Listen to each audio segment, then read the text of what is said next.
I believe to be one of the biggest cover-ops in Atlantic Canada. I hopefully don't get sued for this. So just don't name the company. If you let's hypothetically say you can say what they make. There was a molasses company named Fosby's. Sure. And they had a giant warehouse. Multiple warehouses in a major port city. In a major port city where there are shipping lanes to the world. There are truckloads of molasses going out of here all day, every day. Yeah. I mean, who's eating all that beautiful stainless steel trucks. The way I understand it is you buy a carton of molasses and that'll do you. It's a lifetime. It's a lifetime. Who's eating all the molasses? That's what I'm saying. I'm like, there's got to be something more to this. And I'm thinking like Gustavo Fring and Los Polos Hermanos. There's a whole... Los Polos Molassos. There's a whole methamphetamine operation in the basement of Crosby's Molasses. That's my theory. Every time I drive by there, I'm like, you're not fooling me, Crosby's. If you filled one of those tanks with some illicit substance and then just poured molasses over it, who's digging through that, right? Not some border guard or some cop. They're not going to die. Like, they'll be forever getting that molasses off. They're just going to go, yeah, okay, you're good, right? I don't think the X-rays can even see through the molasses. No, I bet you they can. Right, you're going right through the border. It's no just detection. a black, just a blob. Yeah, it's like it's molasses 10 or a years rift from in the now, space-time continuum or something. If that comes to be true, you heard it here first. There we go. Yeah, Breaking news in the back corner. I kid. I think the Crosbys have to be good people. So I will legitimately say we had molasses in our house always growing up. And my dad particularly loved molasses on brown bread. Yep. Oh, yeah. But I never remember, in 18 years of living at home, I never remember my mom bringing home a new jug. Yeah, or have molasses. you been, like, they'll say, hey, could you pick up some milk on the way home? The wife will say, oh, we're low on molasses. Say, could you grab a carton of molasses? Honey, we're almost out of molasses. Because I see as many Crosby's trucks as I see, like, dairy trucks. Yes. Like Baxter's and Crosby's have the same footprint. How is Crosby's going through? And it comes in a milk carton. Yeah, but you've never gone to get a refill of molasses. Maybe once. I don't think I've ever purchased molasses in my life. So it doesn't add up. My mom makes molasses cookies every Christmas, and I've never seen her purchase another thing of molasses. It's the same one from your childhood. It's the same. Maybe they, like, what they're doing is they secretly go out at night and they sneak into your home and they top up your carton. That's what all the trucks are doing. Maybe you didn't realize it was a lifetime purchase. There it is. It's the best $4.95 you're ever going to spend, boys. Service. It's a life, Secret Service. We're like sneaking in at night. If I could like get my Santa. furnace to run on molasses, I'd be set to go. you probably could. Is it flammable? There's got to be a renewable energy crisis. There's got to be. It's a byproduct of sugar, right? And sugar you can burn sugar. Sugar has it's energy flammable in it. Yeah. I actually, to be fair, I think they do the actual molasses that you use for cooking and eating is like a small fraction of their business. I'm pretty sure like it's in like animal barbecue feed, sauce. That is true. Like a huge. My brother makes like has a company that makes barbecue sauce. I'll have to ask him if he uses. Yeah, I think so. At least they put that on their branding now, like the barbecue sauce. Again, they're just trying to get us off their scent. 100%. There's no molasses in it, but Crosby's is paying them to put that on. Well, welcome back to the back corner, where all the hot takes for all your molasses-related conspiracy theories come to the back corner. Exactly. Well, welcome back, and welcome our guest today, Patrick Gordon, Sergeant Pat Gordon. Yes, retired. Yeah. Yes, sir. Yeah. So welcome. We're glad to have you on the show. Thank you very much. Appreciate being here. We're going to get into your story here soon. I've been friends with Patrick for, I think we're going on 7 minutes. 6.5. Yeah, so it's going well. I feel like there's a bond. That was like me and Ben. Totally. In episode 2. So that was a legitimate bromance. Yeah, man. I heard music. I saw you guys running towards each other. Did we just become best friends? Like in a Yup. Yes. I was just picturing like in a field and you grab each other and spin around. Nothing wrong with good bromance. There was I always after the Super Bowl will go on like YouTube and watch all the commercials that the Canadian government won't let us see. Thanks, Justin. Yeah, Justin. Do you know he personally? Oh, 100%. It's got to be him. So I need someone to blame. But one of the commercials was David Beckham. His parents tell him that you have like a long lost brother. and he finds him, and it's Matt Damon. That's No. And like, and I haven't seen it. Yeah, and they like they hit it right off, and like Matt Damon kicks these long balls, and That's awesome. Anyway, super funny. check But it welcome back to all the back corner people. We need like a name for our following. Yeah. For the dozens of listeners, hundreds of listeners. I think we should just call them the dozens. The dozens? Yeah, let's just stick with the dozens. Hey, so to the dozens out there, if Yeah. you can, We're in the hundreds. We're safely in the hundreds. Oh, yeah, we're well in. This is 5 BC. This is Back Corner episode 5. That's wild, eh? And we got many friends that have never watched the show. Like I Pat. got to be honest, I haven't seen it yet. No, All but right. that was on by design because I didn't want to have any wanna sort of spoil false. it. Yeah, Didn't right. wanna There you go. spoil it. No Yeah. preconceptions. Didn't want to spoil it. Exactly. Right. Fair enough. No pressure to line up to some previous guest or whatever. else. Exactly. Right. Yeah. Yeah, but if you haven't sent this to somebody else, do us a favor and give it a like, give it a share. But yeah, thanks so much. We're having fun, AJ. I told someone the other day, we were about halfway through recording episode 2 before I finally think I figured out what in the world we're doing. I see what this is. But no, I'm loving it. I mean, I loved recording episode 1 too. I was just like, okay, we're just feeling this out. But yeah, it feels like it's a thing. Yeah. And, I had a friend of mine, I don't know, one of my favorite bits of feedback I've gotten so far as a friend of mine, after he listened to the first episode, texted me and goes, this sounds like you guys have been doing this for years.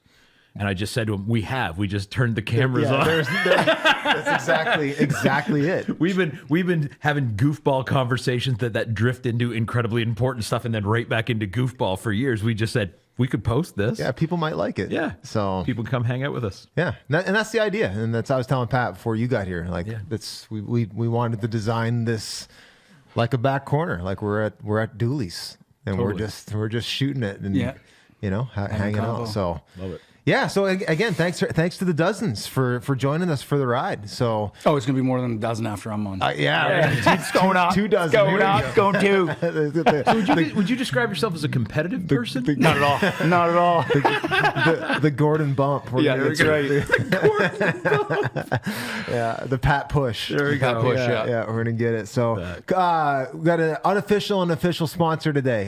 We're gonna officially promote Operation Feed. Yeah. So, as we're gonna hear lots about. Hook me up, Operation- man. I didn't me know that we were. I would have brought you a hat. I apologize. I could have brought I'll you hook mine. up, I though. didn't want to.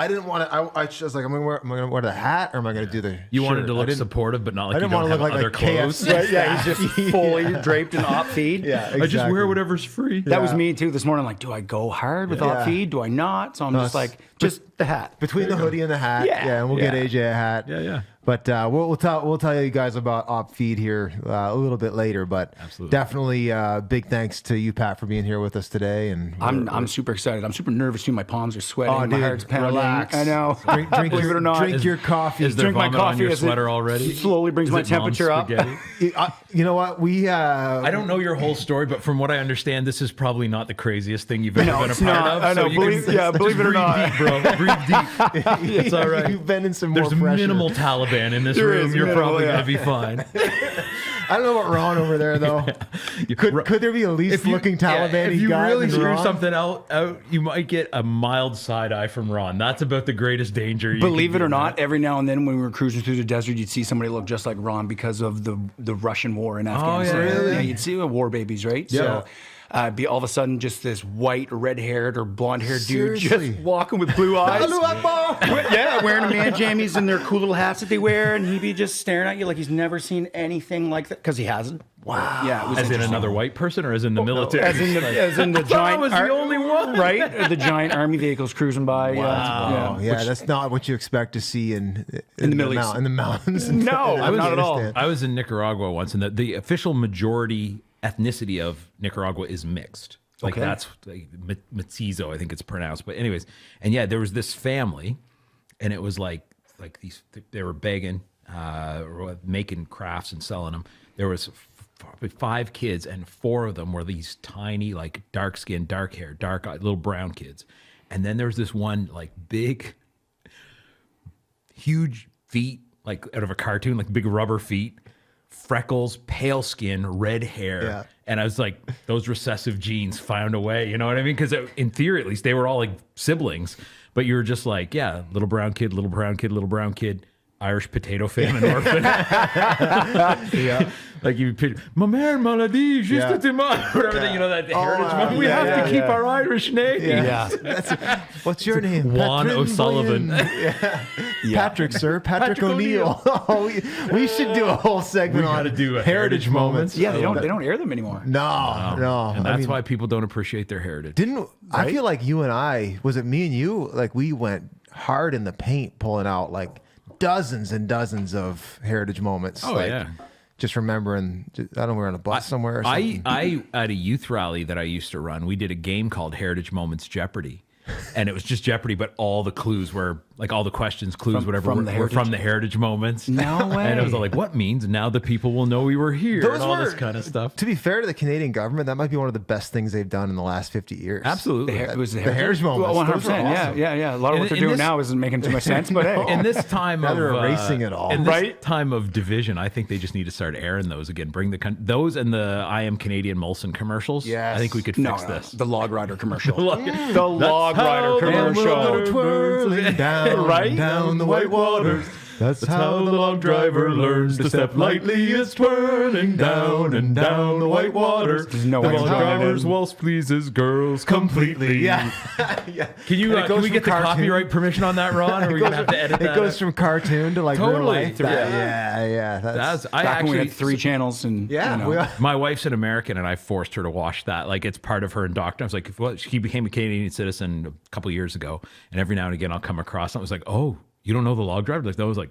They're going to take your citizen back. Come here, real quick. Here, we're going to watch this. While we're on it, these are the raccoons.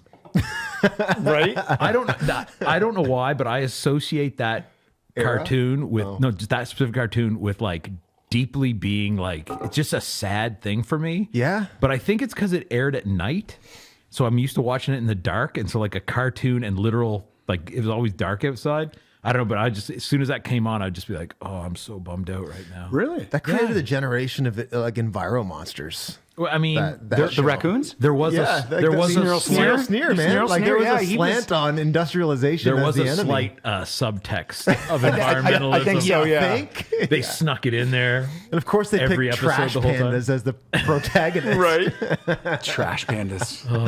They have hands. They have hands. They're cute, man. They're so cute, though. Yeah, but raccoons. they're so like they just don't care. I tried to save They're a couple ignorant. in the summer. There was 3 babies. Their mom got hit by a car. Oh, yeah. I just pulled over. I seen them. They were on the side of the road. So I tried putting them in a glove on and grabbing them and putting them in a one of those Superstore green. Yeah. They Not having it. No, they're vicious. They're vicious. Even at little babies. I used to work- So they wouldn't go in the reusable containers. They So tried to they're eat- really not that into the environment. No, after they're not all. either. No, I think that whole thing was a lie. Propaganda. I don't think Canadian I don't think government raccoons are propaganda. really like that at all. No. Yeah, I had a buddy who worked at a national park a few summers, and they'd have raccoon problems there at the campsites, and they'd have to live trap them. But then, because you can't have dead raccoons laying around, but his boss was just like, just get rid of them. Like, so what they do is they'd go around just before sunup every morning and get all the live traps, load them into a canoe, row out into the lake. Oh, yeah. And just jump until the bubble stopped. So they're out there doing that one day. They're 5-6 feet off of just out enough to get into enough depth for the cage to go underwater.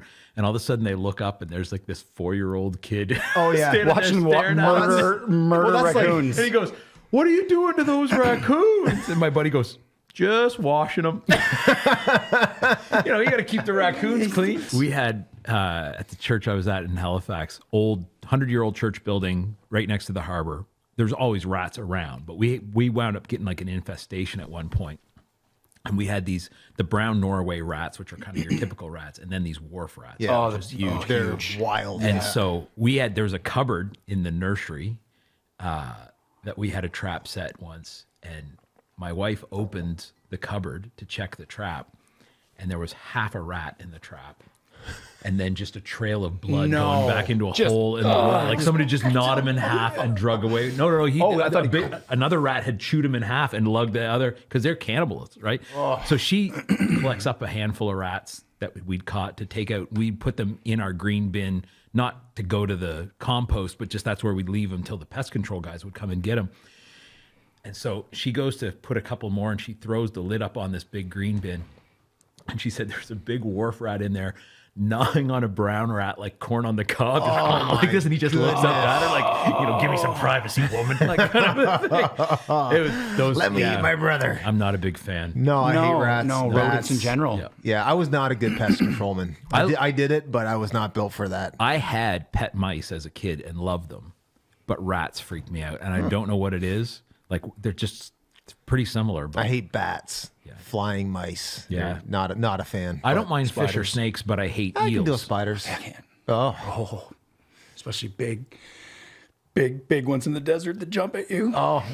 Camel spiders? Bro, oh, really? Oh, I'm man, fascinated by your psychology. They're like podcasts and spiders are an issue. Live fire, whatever. It's a day at the office. The enemy on the battlefield, any day of the week. Camel spiders? I'm all right. Are they poisonous?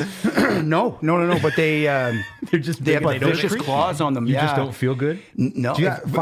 Google one and find just a have a camel look spider. at it. Can you get us a picture of this? I think you can. Horrific. Get us a Creatures. picture. They don't even look like they're from Earth. No. And they get like. I'm not a big fan of and spiders. they don't like. They're nocturnal, so they don't like the light. So they'll chase your shadow. Excuse me. And they'll jump on the bottom of camels. And, They'll man. like hitch a ride on a camel? I believe so. Yeah. Oh yeah. Oh, yeah, those are a little gross. We would. Yeah, no thanks. We would catch them and catch some of the ants over there too, because the ants were like, and have battles and bet on them, and the ants would always win too. Did you ever eat ants? No. I had a friend who grew up in, spent some time in the mission field in Africa, and they used to fry flying ants. Tastes like bacon, I heard. And dip them in chocolate. Yeah. And it was it was just a normal thing. You'd get up in the morning and your windows would be covered with them, and you'd scrape them off with a pan and roast them. Speaking of, as I understand it, at least. Speaking of eating stuff, Yeah. we need to find out what Ron had for breakfast. So Yes. we have a little segment around here. We just, for whatever reason, we want to just keep track of what Ron's been eating for breakfast. Is he on a health kick? And we each week we throw a challenge at artificial intelligence to write us an original music piece, asking Ron the question, what did you have for breakfast? So I like this. We've had like everything from a John Mayer sounding one to, we've had, I don't know, this is our fifth one. So, Yeah. so cue the music. Let's see what AI came up with today. Oh. Metal. Okay. A little more out of the edifiers.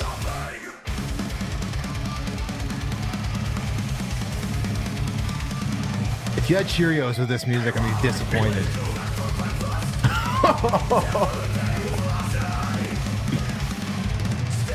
That's serious. Yeah.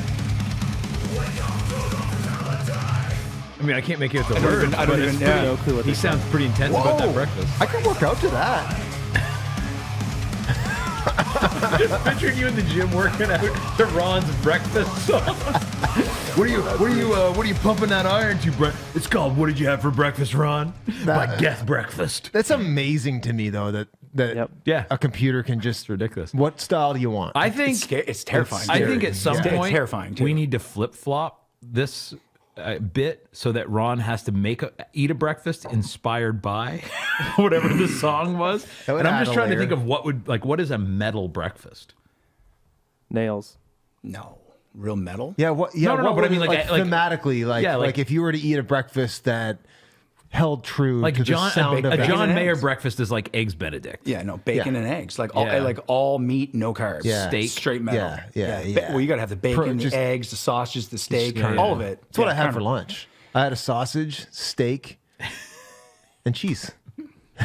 Nice. Sounds Get that happy to protein me. in. Yeah, I'm gotta on a get that carnivore diet. It's honestly, you don't crash. No, No crash in the afternoon. I know. I'm a carb savage. Like, I love them. Yeah. And I've been dabbling with the whole carnivore Yeah. and intermittent fasting, and way more energy. I know. Don't crash. Although it's so hard to keep weight on. Like, I went from 195 to 185 in 3 days. Yeah, I know. I dropped fast too. Yeah. I was like, Never a challenge I faced. no. Bro, I lost a crap ton of weight a few years ago. You still haven't told the people how much weight you've lost. I've never been around you in a public forum where you're like, oh yeah, I lost a human. It depends on the day, but like roughly 140 pounds. I lost 100 pounds as well. Yeah, and I had to do 1,200 calories a day, almost no carbs, for almost a year to do that. Were you adding exercise with it? Yeah, strength training, but you don't really gain any muscle because there's just not enough there to build muscle. No, out of. okay. Yeah, when you're that big, your legs are strong just from walking around. Yeah. So like that was probably a year and a bit ago that I kind of hit my closer to my current weight. And I was like, I'm still not anywhere back close to as strong legs wise. And I've been in the gym the whole time. But my upper body's starting to catch up to where it was before. Do you drink? No, never. No. Yeah, alcohol's a killer for us for weight. Yeah, I've never you could fit like counting communion in Anglican churches. You could legitimately fit all the alcohol I've ever had in that glass. Wow. Yeah. You could probably in this room for me. We're gonna get that story. Yeah. Hang tight. All right. So assuming we put some duct tape around the cracks of the doors, It might hold it. Yeah. When I left the Canadian Armed Forces, I was 300 pounds and a funcking alcoholic. wow. We're gonna get into that, but first, Ron, I'm assuming you didn't drink your Good on breakfast. being functioning. No. Right? Hey, I showed up to work every day. What, Ron? That's all that matters. Ron, That's what it. did you have for breakfast? It's got to be the Honey Nut Cheerios. Again? Yeah. Can I borrow your pen? Man, Yeah. It's the Cheerios are Costco size, deadly. right? You get these 2 big, huge Costco boxes of Honey Nut Cheerios, and then you have to keep getting milk for it. And then my daughter loves them. So You ever try it with molasses?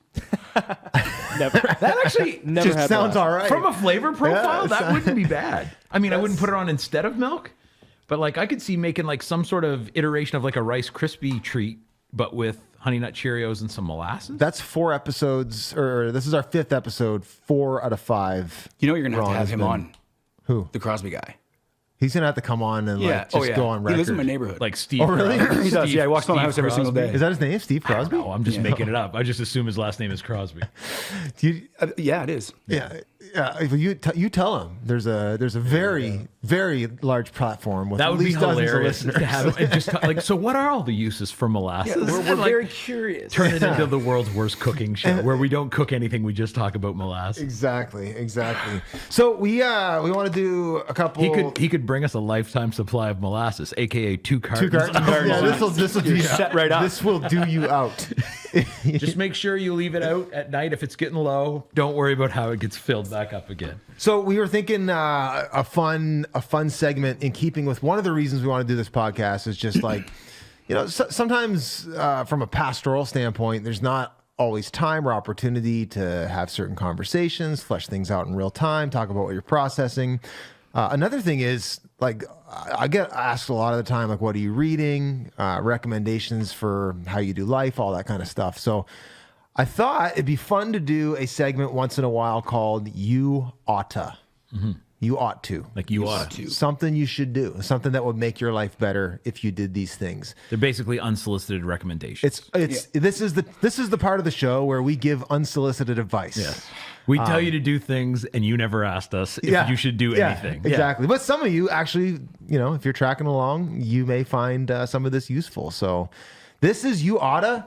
I came ready. Pat, you weren't notified about this. not briefed on this at But all. if there's something like, hey, this is a life hack, this is something that's fun, this is a show I like, this is anything like that. Brent and I will riff. You jump in if anything occurs to you. Okay, perfect. So One of the things I love to do is donate to Operation Feed. finding This is an purpose amazing pastime. It reduces my stress level. I sleep better at night. Give. I like going to www. What, my favorite thing. Just hijack the whole podcast. What do you got, AJ? What should we oughta?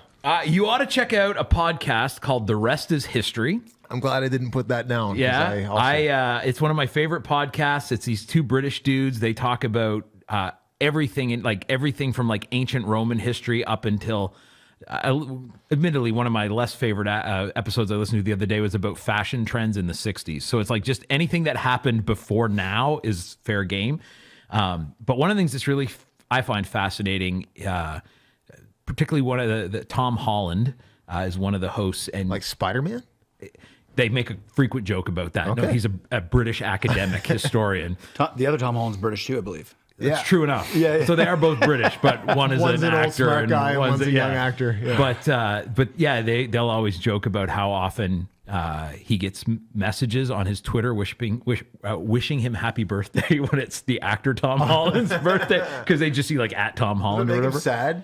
the volume that he gets for I think he dislikes how much more famous the other guy is. But anyways, he often, I don't know that he's a believer, but he often will point out how deeply entrenched Western culture is in Christian values and mindsets, and even what we look for in heroes and stuff is shaped by that. I find that super, super interesting, super fascinating, but I also just love, I've become more and more of a history buff in my old age. And so, yeah, you ought to check out The Rest is History. I will. Love podcasts. I like it. Do you got anything you wanna add on something someone should do outside of go to operationfeed.com? And Well, if you're somebody that isn't into physical fitness, PT. Yeah. Every day, start your day with something, whether it's a walk, whether it's a run, whether it's, a row, a swim. If you can't do any of that, crawl, just get up and move, right? Go for a good crawl. Go for a good crawl, man. That's it. put some resistance on your body. Make your life a little bit harder than it needs to be, and you'll be a better person for it. Yeah. Yeah. Right? Totally. Agreed. I have. Are you a cold plunge guy? I am. Yeah. Really? Yeah. Oh, yeah, I love all Talk that us stuff. into it. Should we do it? Should we be doing 100%. cold plunges? Well, Yeah, I'm never yeah. warm. I know. No, neither am I. But Yeah. it's not even about the cold. It's about controlling your breathing. Yeah. Right? It's about you having control over something that makes your body go out of control. Right? And makes that's the sense. idea behind it. I think Makes sense. I buy it more from a psychological perspective than a physiological perspective. Like there are people who's like, oh, like you'll never be sore again if you cold plunge and stuff. That's I'm horse. not so sure. That's horse. I'm sore all the time. But the notion of like as a mental discipline thing 100%, makes yeah. way more sense to me than as like some panacea to cure all your diseases. And there's studies that show that humans that do things that they don't want to do actually live longer. Yeah. And there's a piece in your brain that it helps. I'm going to mess this up, but giving you the will to live. Yeah. So when you're doing things that you don't necessarily want to do, they find that you're going to live longer. Best argument. Your fight muscle just gets stronger. 100%. Yeah. And one of the best arguments I heard in favor of doing it too, beside the physiological stuff, is like if you can get up and do that, you've already done probably the hardest thing you're going to have to do today. Yeah. And so the rest of the hard things is a little Butter. easier. It's just butter. Yeah. So you got a tank outside. What are you doing? How do you in the summer? How do you keep it cold? So Did you do do you guys the old freezer thing? No. HelloFresh. Yeah. So they come with the little Yeah. I fire those in my freezer, every one of them. So I got about 30 of them in my freezer. And then if you go to Princess Auto, you can buy cattle tanks. There you go. The plastic ones, they're like $80. And I fill that up and fire those. How long are you in there? 3 minutes. Okay. Yeah, try to That's stay not- 3 that's not minutes. terrible. I've never No. done it. No. That's Never great. done it. I was I do the sauna. Yeah, I'm a huge sauna guy too. Love it. Aquatic Center. 140 pounds ago. I wouldn't have found it a challenge at all. Right? Now getting my body now temperature I'm down. Totally, dude. I am cold. So I can often contest to now. that too, man. Like when I was a bigger dude, it was just always sweating, always hot, wearing shorts when it was cold out. But now I'm like, my wife's always like, your hands are cold. I'm like, my whole body's cold always. Can't I get stay these warm. things called chilblains in my feet. There's like this thing where like a blood vessel basically freezes and pops, and like it just feels like there's like a rock in your shoe until summer. Really? Yeah, it's brutal. Yeah. Even if you get warm? Oh yeah, no, it doesn't go. Once it happens, it takes months to go away. Wow. Yeah. Well, Maybe you should start cold plunging and see if you can't get your whole body covered in them. So Yeah, that's what I want. I want to feel like there's some hard thing under the surface of my entire body. So you ought to check out The Rest is History. You ought to do hard stuff with your body, exercise. Yeah. Put a little resistance on you. I got a couple book recommendations. 2 books that I think have changed my life. This one, Knowledge of the Holy. I'm looking at the camera, I think. Is this what's that? Are you there? Knowledge of the Holy by A.W. Tozer. Could not recommend that enough. And then this is a newer book, but by Daryl Johnson, who we had at the XY conference last year, called The Trinity.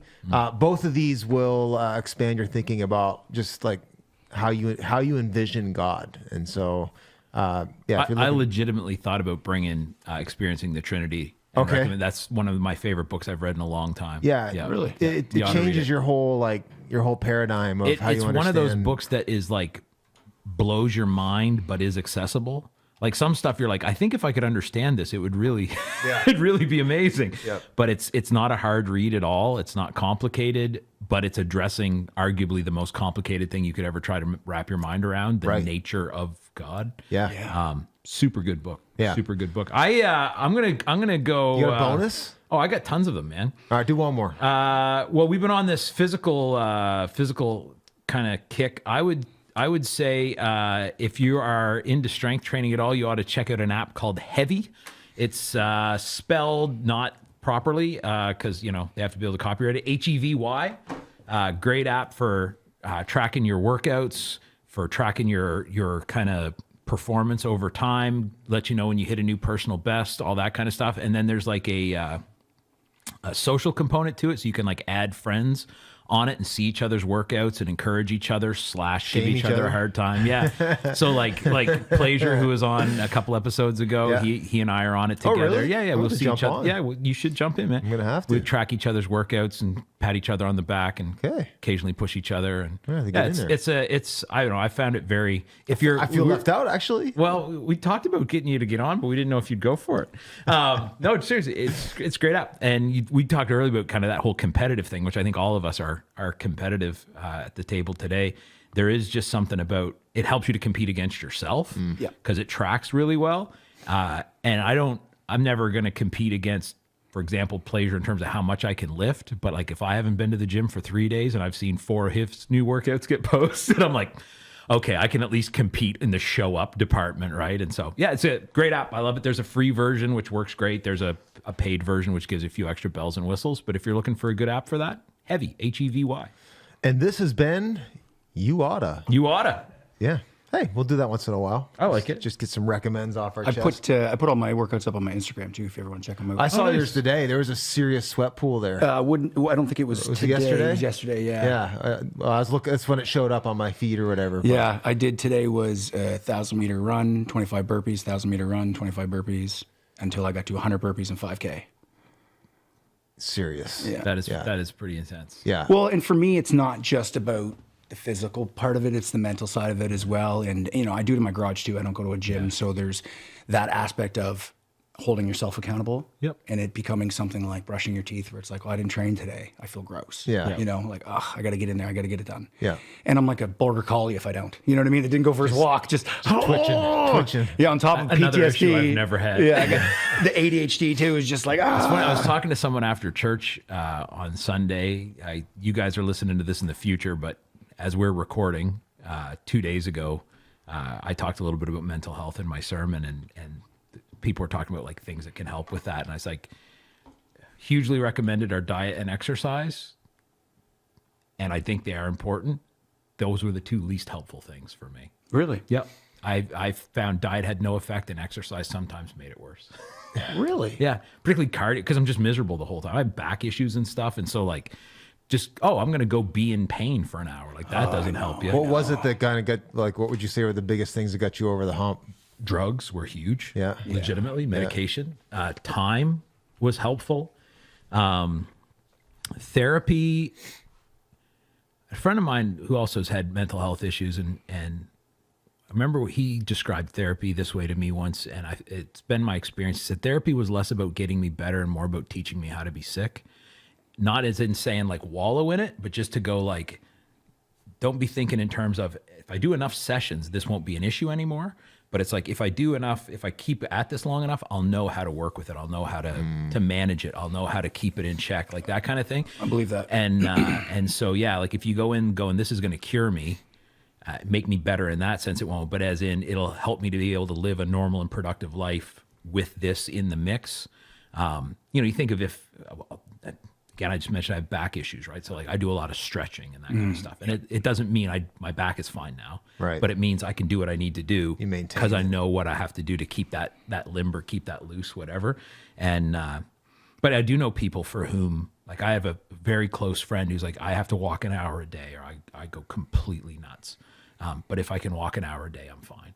And so I think some of it too is like mental illness is so complicated. Like it's not like the cold where there's like one virus that's going around and everyone catches it. Like there's different causes, there's different issues, there's different stuff it bumps against. So I think there's kind of that, like, there's the menu of things that are helpful and you should try and you probably should pay attention to. Like exercising isn't like, it didn't make me more mentally ill. It made me less happy, but it didn't make me more mentally ill. And diet, like having a good diet's good for you. Like it's not, it's not like the alternative is ever going to, if you eat more sugar, you'll feel better. Like that's not a thing. But you're going to find here are the couple of things that really work well for me, and I'm going to lean heavy on those. And then the other stuff I'm going to have in place to as much as I can as well. But I know people who like they beat themselves up if they try this one thing that someone said would help and it didn't. They're like, I guess it's without help. It's like, dude, there's a whole bunch of tools in the toolbox. Right. Not everyone's the same. No, not even like I talk to people. People, once people know you're mentally ill and you're a pastor, they want to come talk to you about their mental illness. And True thing. yeah, totally. And I'd have people who would come and they'd be like, do you think I need to be on medication or whatever? I'm just sad all the time. And I'd be like, well, what's going on in your life? Well, I was like, well, my parents just died in a horrible accident and my dog ran away and I lost my job. I was like, dude, you're not mentally ill. That's just sad. You're enduring the human experience. That's what I say. I go, you're not mentally ill. Your life sucks. Yeah. Like you're having an appropriate response to what you've experienced. Right. And so you need love and comfort and you need to grieve and but like, that's a different thing. If 3 years go by and you're still in that Totally. place, then there's an issue, right? Because Yeah. I mean, people forget that it's peaks and valleys, right? Highs and lows, and 100%. And with mental illness, it's extreme highs and extreme lows sometimes. Yep. And Also never had the extreme highs, but but it's it's half the battle by knowing, Totally. right? And understanding yourself. And I think that's a problem with I think it's with our society, because from day one, we're always like, okay, don't do that because you're going to upset them. Right. So then you're not even understanding who you are. You're just becoming something to appease the people, right? Maybe go, well, why are you doing that? Well, let's explore that and let's build that up, and then you can learn to understand yourself and then course correct. You know what I mean? when a lot of people I think are just so out of touch with, like, they're out of touch with their feelings. And so then when they start feeling something, they just assume like I'm broken. It's like, no, you might just be sad because a sad thing happened, or you might whatever, right? And that's, for me, a big part of, I don't know, how I, in my own head, when I'm processing my own experience, not necessarily with other people, but part of how I delineate what is a normal sad response. Depression is more my issue than anxiety, other than a brief window of my life. What is an appropriate response to what's actually going on, and then what's disproportionate, Right. And therefore This doesn't line up. right. Yeah. So I had a couple of old Jeeps in my day. I love Jeeps, and I had one that the check engine light was always on. There's nothing wrong with the engine. The sensor was shot. And I was like, mental illness for me is that sensor is shot.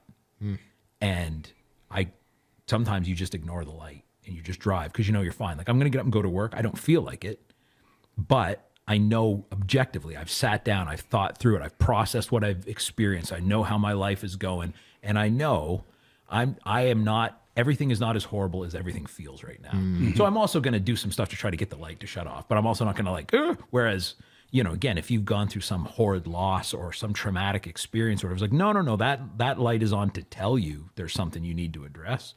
And so for me, I'm kind of always going through that, like, is my engine smoking? Or is it just that my check engine light is on because the sensors are shot? And I don't know, that's been a helpful framework for me. Not being a victim either. People in our society love to be victims nowadays. They love to think that what's going on with them is the worst. It's, my problem is worse than your problem. Yeah. Give me attention because of it. Yeah. Versus, okay, there's some bad happening right now, but guess what? Bad happens every day to every human. Totally. Right? And you're not special. So formulate a plan, push forward. Well, and you got to understand the difference between fault and responsibility. I think people struggle with that too. Like, what's your fault versus what's your responsibility? Right. Like, if you grow up in a messed up home and you got issues because of that, that's not your fault. No. But it is your responsibility. Yeah. Like, you've got to address it. I like the language. I like the language of, like, that may explain you, but it doesn't excuse you. Totally. Like, it's like you still have to figure out how to I think deal with there's this idea that if I didn't cause it, I'm not supposed to fix it.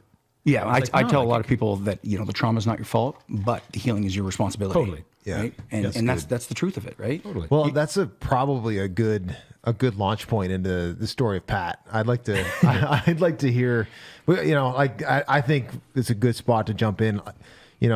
I don't know your story that well. Like, we've had a few times we've chatted, but I know, like, some of the highlights, and I want to hear what went to this. Like, you just alluded to a minute ago, you lost 100 pounds, so you're heavy. Yeah. You could have filled this room full of the alcohol. The amount of alcohol I've consumed in my life. So, yeah, hands down. You were like, from what I understand, like, there came a season of your life that was just like, there needs to be some shifts or I'm going to die kind of thing. 100%. And, like, God is writing a really cool story. You're on an awesome journey, and I want to hear about, what he's been doing kind of since then, and transformation, and your new, your calling and Operation Feed. But man, tell us the story. Like, what got you to rock bottom? Like, give us the whole, like, armed forces, the whole thing, man. I want to hear some of your story. Well, I was born and raised St. John, New Brunswick. My father, biological father, was the son of a World War II vet, and he had 3 boys when he came home, which is really, for someone my age, I'm 41, and my grandfather's a World War II vet. It's usually not that. When he came home, he married my grandmother, who was 10 years younger than him, so that kind of what offset it a little bit. Had 3 boys, only one of them's left. My father left me when I was about 3 years old for the bottle. He was an alcoholic. The rest of them were my grandfather, my grandmother. They were all, and I can only imagine after being a soldier and coming home from a war zone, what it was like to come home from what World War II was. And he was in Italy, France, and Germany. Oh yeah. Yeah. He lied about his age. Wow. And then found himself in Italy, which is cool. I have his medals and his paybook and all that stuff from back then. But yeah, so my mom remarried when I was about 12 years old. And in that gap between that, I didn't really have my stepdad was there, but like anything in life, it's not your real dad, so you're always kind of wondering why and not really understanding, and didn't have that role model. And for me, I turned to food, and I became a really overweight kid. Really? Was suffering with depression. Like I would hide in my bedroom in my closet and steal frosting and eat it and hide it and you know what I mean, just because it made me feel good, right? And I just didn't understand what was going on with me a lot of the time. And then my mom, like I said, she remarried, and then my dad, who's now my stepfather, he adopted me, and I changed my name. My birth name was Patrick Thorne. Okay. And then I became a Gordon in 2000, or when I was 12. So I think that was 1996. Yeah. Which was a really interesting thing for a young man. A lot to process. Well, I thought because I changed my last name, it changed my genetics, which is crazy. But Right. you don't know, right? So I didn't really that whole side of my family I cut off, and I refused to acknowledge their existence because I had so much hate inside of me for what what my father did. And it's not that he did anything; he did nothing. He left me, right? So that was a difficult time in my life. But then as my stepdad, Bruce, absolutely amazing human being. Excuse me. No, all good, man. Kind of a gift of God in your life, eh? I wouldn't be the man I am today had I not had that intervention. Wow. Because I'm the type of person that was either I was going to the left or to the right. Yeah. And I mean hard either way. Obviously, went into the forces and became a soldier, or I was going to end up being a criminal.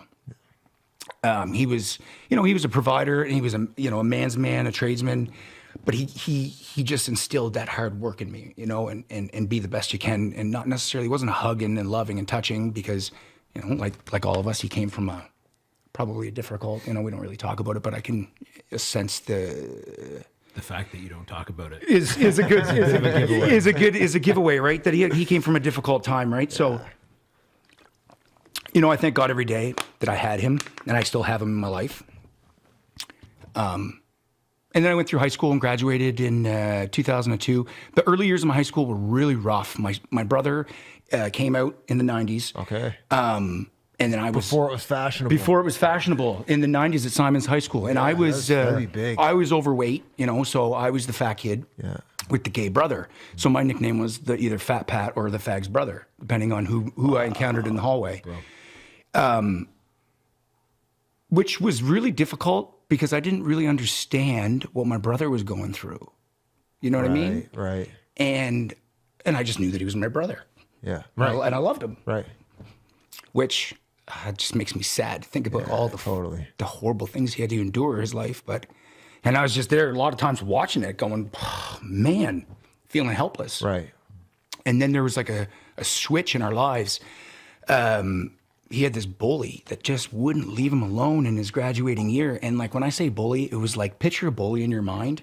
Like had the green Nova with the white racing stripes, you know what I mean? Say no more. Right? Yeah. Like probably works at a bar now and has like just a horrible life, but whatever. Anyway, so he pulls up and we're at Simon's High School on the front grass, and he gets out and he just starts coming at my brother.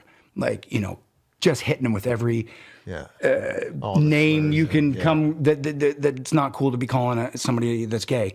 And I just looked at my brother and I'm like, man, you either got to figure this out or you're going to be dealing with this for your entire life. Like, figure it out, bud. And something just switched in him right there. And my brother's not a fighter. He's never been that type of person. Like, I've always been his protector. And he whooped this guy. Like, I mean, laid a beating on him, and I'm over top of him screaming. And it wasn't like he was just uncontrollable. Like, what's the Christmas story?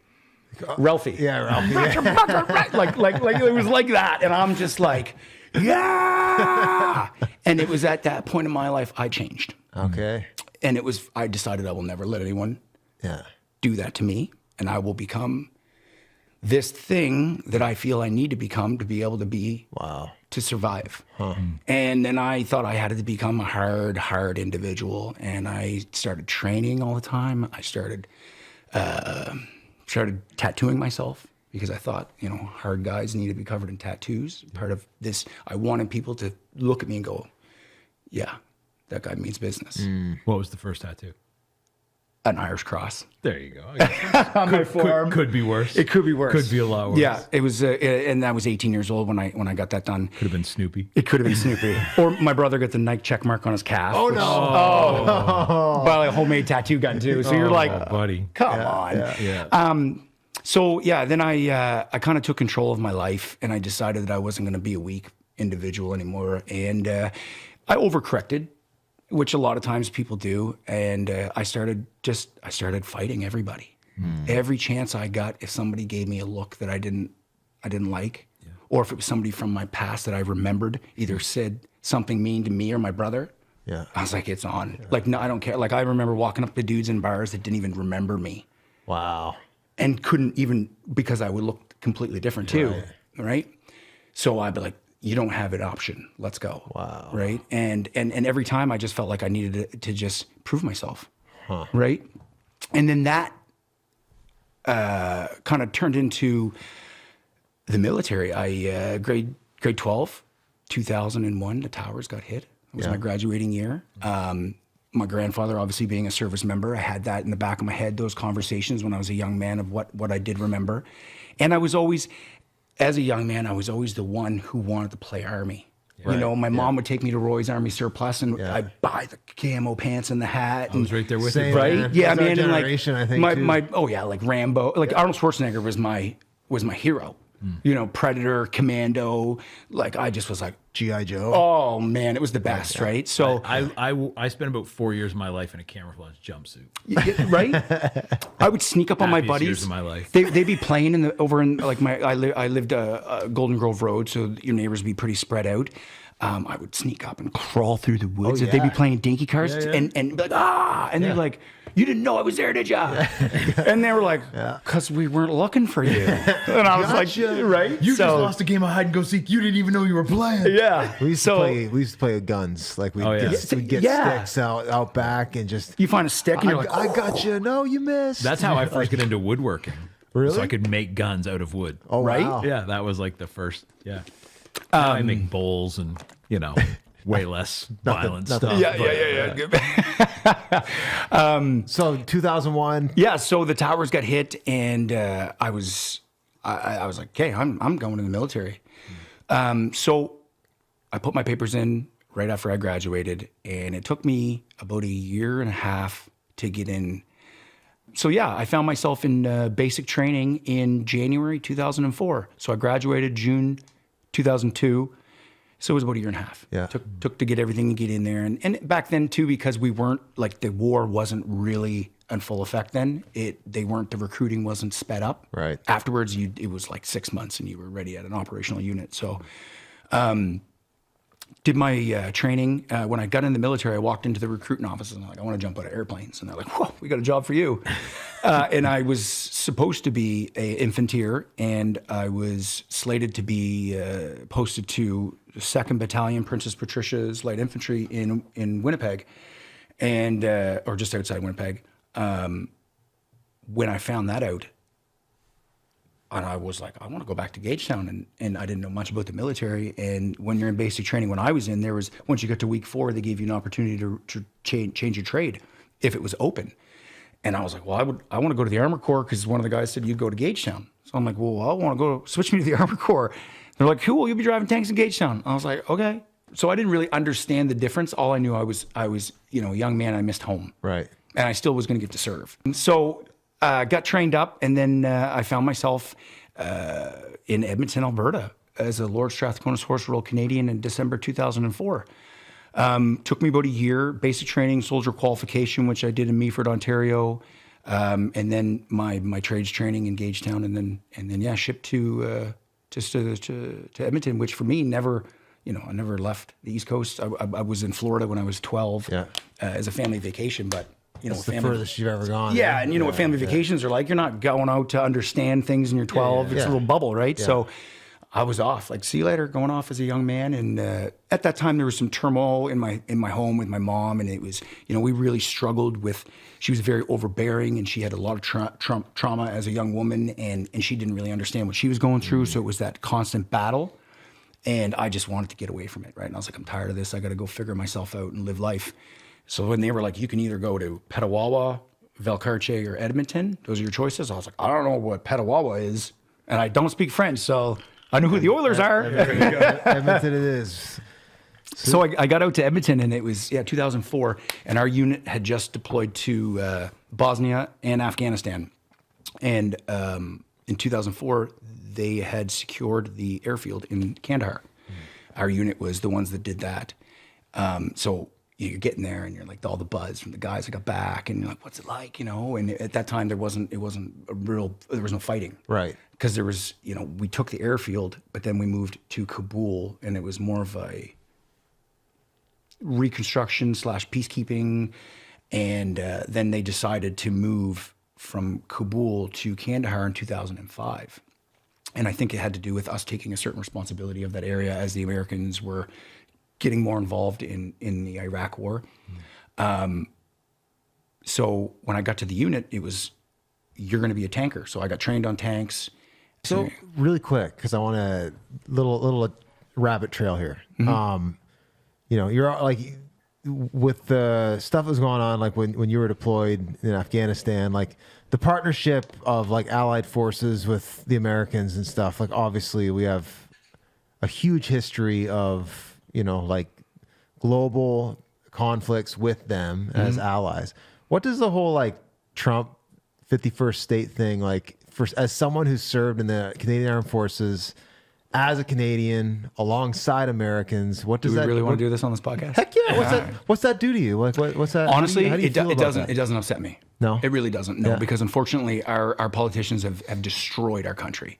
They've sold us out completely, right? And all he's doing is protecting his own country. And if we don't want to get ourselves together, then the world is going to get. It's going to get harder and harder and harder as we move forward and forward and forward in time, right? And there's less resources in the world. Yeah. And you're a superpower. You play the game of Risk. What happens? Yeah.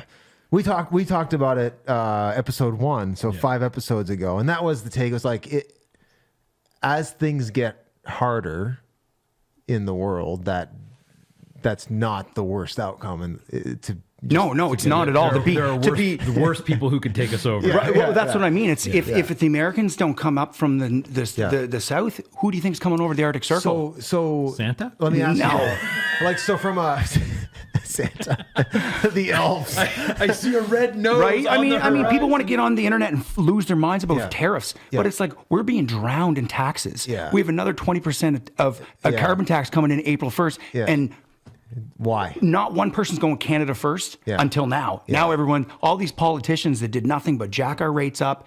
I just got $1,000 power bill.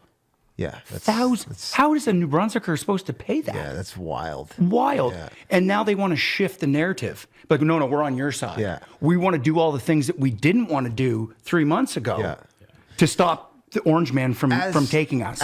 So for you, is it right for me to say though, like, and again, I don't want to get too into the politics component of it, but like I think when we think about like nationalism, we think about like our countries and stuff, the average like civilian sees things in flags and politicians and, you know, borders, et cetera, as somebody who's actually been out, like you have to, as a person that's been deployed, you've had to reconcile the fact that at the end of the day, I'm fighting for what I believe is right. Yes.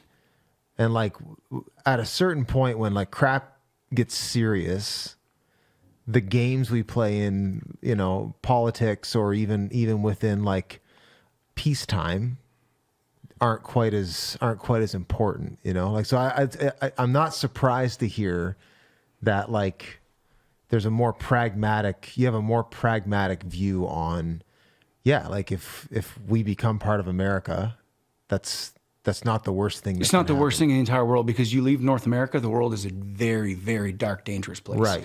And the average Canadian doesn't understand that. Yeah. Right? They sit on the internet and they get upset about the things that are, you know, they think they can have an opinion on, but in actuality, it's like your opinion is so skewed because it's, remember the service about the phone and your perspective, right? And when it's right here, that's all you see. And that's not the whole world. No, not even close. And the whole world we live in is... you should have to travel before you get to have an opinion. I think so, yeah. I think you should have to pass a proficiency test before you vote. I'm a big fan of mandatory service as well, because then it gives you a huge perspective on life, right? Go for that. I mean, we'd probably have some more politicians, a little more integrity if they understood what, you know, honor, duty, and integrity meant. Yeah. I would be very much in favor of, you should not be the people deploying and starting wars and deploying the military should be military people. Like it's weird to me that someone that doesn't wear a uniform in a suit can say, you go put your life on the line, please. Yeah. You know, right. And then they got to sell it to me as if it's for the best interests of my country. Yeah. Now, make no mistake, when I went to Afghanistan, like I was all in on the idea. You know, there are bad guys. There's bad dudes out there. And, listen, there's extremists in the Christian world and there's extremists in the Islamic world. Unfortunately, in this particular time, we're dealing with the extremists on that side. And when we got there, women aren't allowed to go to school. Right. Children aren't allowed to learn. They burn in books. You know, the vast majority of the population is illiterate. So what they're being told is back to the perspective, right? That's all they know. That's all they know. Yeah. So, how it all ended. I mean, I'm sure everybody then, our viewers can Google how Afghanistan ended, or if you were living underneath a rock when it happened. It was BS. Yeah. Right? That must have been hard for you to watch. You have no idea. And it was hard for every other GWAT vet, and that's global war on terrorism, right? You didn't have to be a part of Afghanistan. It was Afghanistan, it was Iraq, it was we were attacked. And yes, as Canadians, that they attacked us. Yeah. Because we watched it on our televisions. Yeah. Those people are just like us. Yeah. Right? And we felt it like they felt it. Right? So if they're able to come to our homeland and do that to us, what else could happen? I wish, again, I mean, if there was a referendum today and we could vote on it, I don't think I would necessarily right away vote to become part of the U.S. That said, no, I think though we're not super objective about how tied we are to the Americans, like as Canadians, and like North America as an entity itself, right? Because our values are completely different than what it is over there.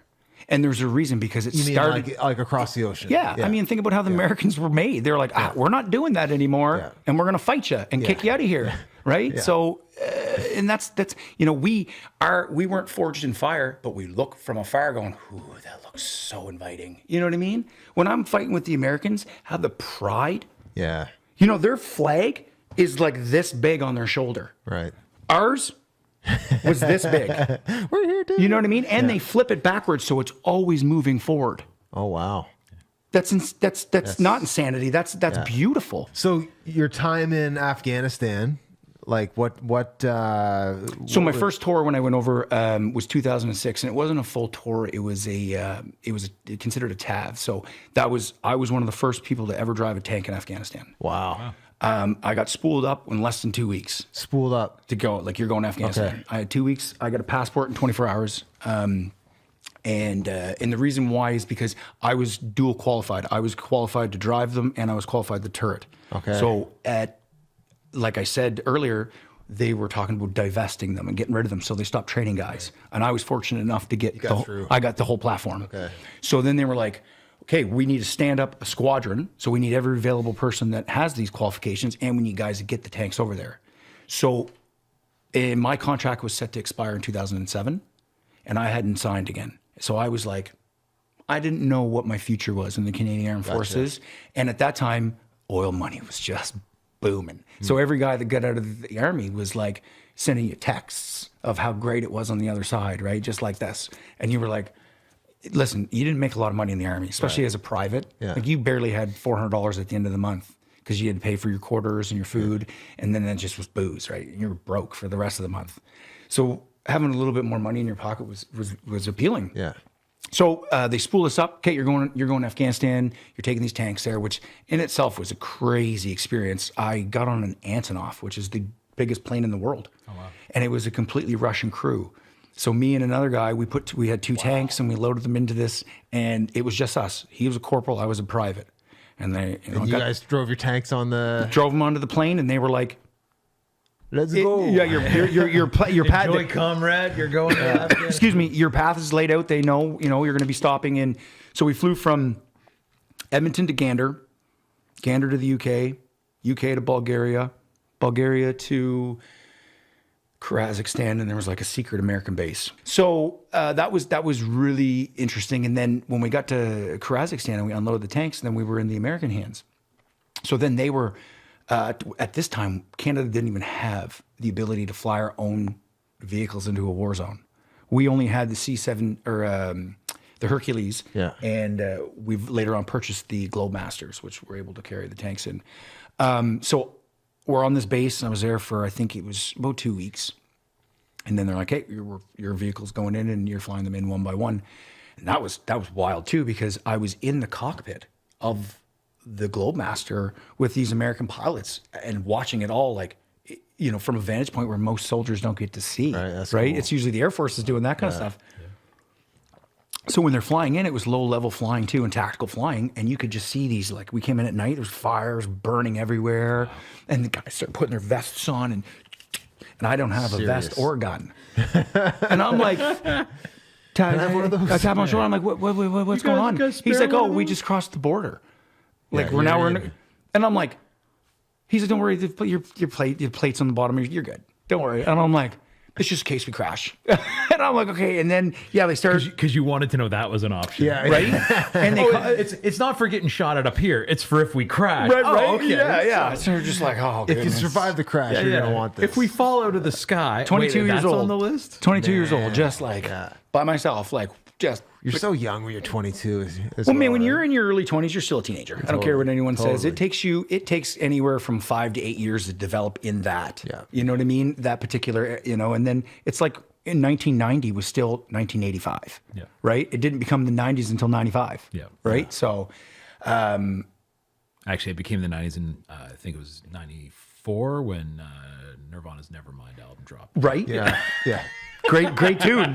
Great tune. That was 91. Yeah. Well, it just takes that time to switch into the right. So, it was just a wild experience, and then landed and driving off in like, I'm like, and it was, their dust was blowing. It was dark. You got some guy screaming at you, let's go. And you're like, okay. And just follow him. I didn't see anything because I couldn't. Wow. And then you wake up in the morning and you're like, I'm in Afghanistan. And I slept in a big tent. And it was literally just those white Kwanzaa tents. Yeah. And just rows of bunks. Wow. And I was like, okay, cool. Sat there. And then... and some camel spiders. No, I didn't see any camel spiders on that rotation. And then my job there was just to get the vehicles ready to hand them off to the incoming squadron that was going to do the fighting. While I was there, my friend Mark Wilson, who I did basic with, and I did my trades course with, he was killed, and I didn't even know. So when I got there the next morning, we woke up and there was a RAM ceremony, and we were on it, and then I didn't know who it was, anything. All I know is there's a dead Canadian. Oh man! And I had run into another guy so I was a Strathcona, Lower Strathcona Source Rural Canadian, and when I told you at the beginning of the 3 different places I could have went, well, that's because there was 3 different armored units. RCDs, Royal Canadian Dragoons, are in Petawawa, and then the 12 RBC are in Valcartier. So all of us, when we graduated, some went here, here, and here. So you had buddies in all the different regiments. So when I got there, I see my friend Sean Chapman, and I was like, you know, shooting it up with him, and he was a mess. He just got blown up, and you know, he didn't know what was you know, the outcome of the rest of his tour. And I was like, well, you know, is Wilson with you? Where's Mark? And he was just like, you know, then he didn't tell me that Mark was dead. Yeah. Just like, man. It was brutal. Excuse me. It was the first time in my adult life in the military I had experienced what that occupation was all about, right? So it was a sobering moment for me, to say the least, when I was like, and Mark was like 10 years older than us. You know, I got in and I was 20 and he was like 30 something. Right. Man, and he'd already lived life. Ahead of you. So we looked at him like almost like a father figure for a lot of us, because we were all young men away from home, and was, you know, tell us a story. And he'd already been through life and had kids and a family, and was like owned like a sporting goods store, and just was like restarting his life. I think he had got into, you know, financial, and he was like, you know what, I'm going to go fight in the war and just start a new chapter in my life. And then he was killed. Which was, crazy to think. But so when my contract was set to expire in 2007, I was like, after that, I was like, no, I don't know what am I doing here? Like, this is, I can go back to Alberta and make money, party every week, and I don't have to bury my friends. Like, I'm not doing this. This is not okay. So when that was over, I was in Afghanistan for about a month. I came home and I was like, no. So I was set to go on my leave, burn it off, what I had left, turn in my kit and be done. It wasn't re-signing. So I was like, perfect, I'm done. I don't want any part of that. I got a job down in the oil patch, or in Edmonton, not the patch, but the industrial sector of Edmonton. And I was going to be a industrial mechanic. Yeah. And I was going to, you know, apprentice my way through it. So I got there and I started in December, and I swept floors for 2 weeks. And I was like, I was sweeping floors in the Army, but I was having fun. Right. Because I was surrounded. I was surrounded with people I wanted to hang out with. I don't know any of these guys. And I was just like, couldn't relate to them, couldn't talk to them, they didn't understand. They didn't know, didn't matter how bad it was in the Army, you were smiling because the guy next to you were making fun of him, or he was making fun of you. He was doing something, right? Because that's what it's all about. Is there like a legit, like, kind of, you know, like you hear the stories, remember the Shawshank Redemption, like when the guy leaves prison and like he doesn't know how to do life outside of that. Like institutional. I often tell people that the only other person that would understand a vet as they leave the force is a prisoner, because we're so institutionalized. Right. We just don't mix well after it changes the fabric of who we are. Right. Right. I had a friend in Halifax who was military for probably 20 years and decided to get out. You know, he was probably in his mid 40s or whatever at the time, and went to sell cars, and legitimately had like a minor crisis every morning when he had to decide what to wear to work, because he'd never had to decide what to wear. So he just opened his closet and he's like, how do you know what you're, and eventually he went back and like, like, I'm going back somewhere where I don't have to pick out pants. Man, listen, the military is this: right place at the right time with the right stuff on, and you can't go wrong. Yeah. You know what I mean? You're going to get promoted. You know, even if you don't want it, you're getting it. So So you went back in. I never left. So I went back to I was like, this isn't for me. I showed up at Christmas leave. Thankfully, there was the on-duty clerk who was the head clerk, and he was there. And I was like, where's that contract you guys said you were going to give me? So they spooled up a contract. Yeah. I signed it, and I reported back. They're like, hey, be back here after Christmas leave. Yeah. Cool. Sent you back. I didn't turn in my kit because I was going to go to the supplement reserve. So you kept your kit in case you got called up. Yeah. So I was like, whew, okay, all right. And it was at that moment I was a career soldier. I swallowed it after that. I was like, I am a Strathcona, and I will not be anything until either I die or they kick me out. Yeah. And so then I started getting ready. So you're not dead. So Yeah, right. How'd you get out? I got booted. So 2007, slated to deploy. I was supposed to be my sergeant major's gunner in a LAV call sign. We did all the training. My sergeant major was he was a British sergeant major who came to Canada, got in the Canadian military, and they accredited him up to sergeant and worked his way back to sergeant major. who was in the Gulf War and had confirmed tank kills with a Challenger tank, which was crazy, right, for us. Yeah. So, and he was as hard as Christmas candy, but loved me. And every second word was I'm sure. Yeah, was a curse word. There's one that Ron's gonna have to bleep out. Right? Yeah. And they weren't like the good curse words. They were the real ones that women tend to not like.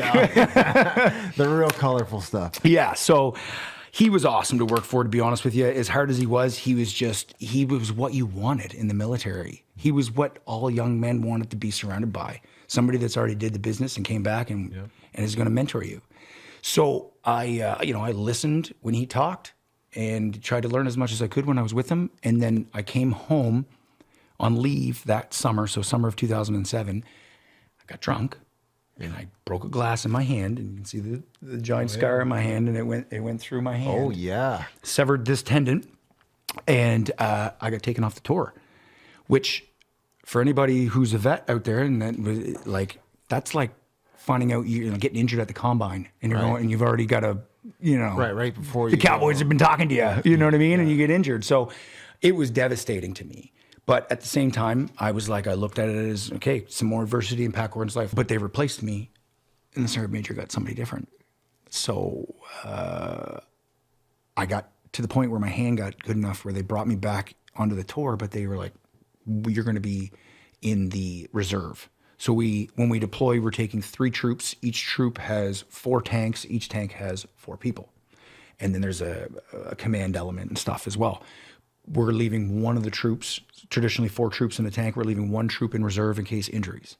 You're going to be part of the reserve troop. I was like, no, I don't want to do that. I want to go. Yeah.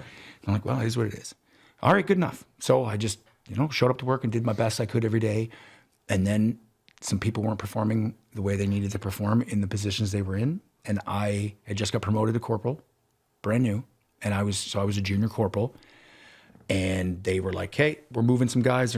They don't have what it needs to be in a loader position, and we're going to give you a loader. And for me as a junior corporal, a loader is in a tank, it's the 2IC. Okay. And I was with a sergeant. Yep. So in a sergeant's tank, there's the troop leader, who's the officer. There's an Alpha, who's the warrant officer, a Bravo, who's the sergeant, a Charlie, who's the master corporal. And your sergeant, because he is the most senior guy that isn't the commander, leads everywhere. Because you don't want to have your troop leader leaving in case he gets killed, and your warrant officer is usually the backup if he does get killed. So you don't want just try not to get those guys killed first. That's the logic that never made sense to me in Star Trek.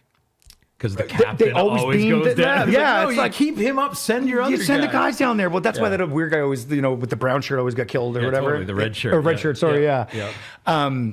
So they're like, you're going to be a loader in a Bravo, and I was like, so people were upset because I'm a brand new corporal, and you jumped the line. I jumped the line, right? And I'm like, okay. So when they told me the sergeant that I was going to be with, I was like, nope, I don't want to be on the tour. I was like, that guy's going to get me killed. And they're like, okay, let's get this straight. You want to be on the tour, and now you're trying to tell us where you want to go? That's not how this works, Gordon. Either you figure it out, and the sergeant major's telling me this in a, not like a more of a one-way conversation.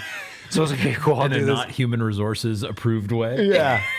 So when we finished up the exercise in the position, and I won the job. Apparently I was proficient enough to get it done, and they're like, hey, you're deploying. I was like, okay. Then we ended up in Germany, and at that time they produced the Leopard 2A6M, which was the toughest, most protected tank on the market. It was completely designed to take mine blasts. Wow. And our greatest threat in theater of operations was the IED, the improvised explosive device, which was just decimating our military. They're just stuff left everywhere, everywhere, like bombs on the side of the road. In the ground, in the culverts, in garbage bags, in walls, and anti-personnel. They would just particularly at night, they would just send guys out to just drop. They do it anytime, everywhere. They got so good at it, they could get it in the ground in seconds. Wow, 30 seconds, they could have an IED in the ground, and that was the number one casualty. Number one concern, really. Yeah.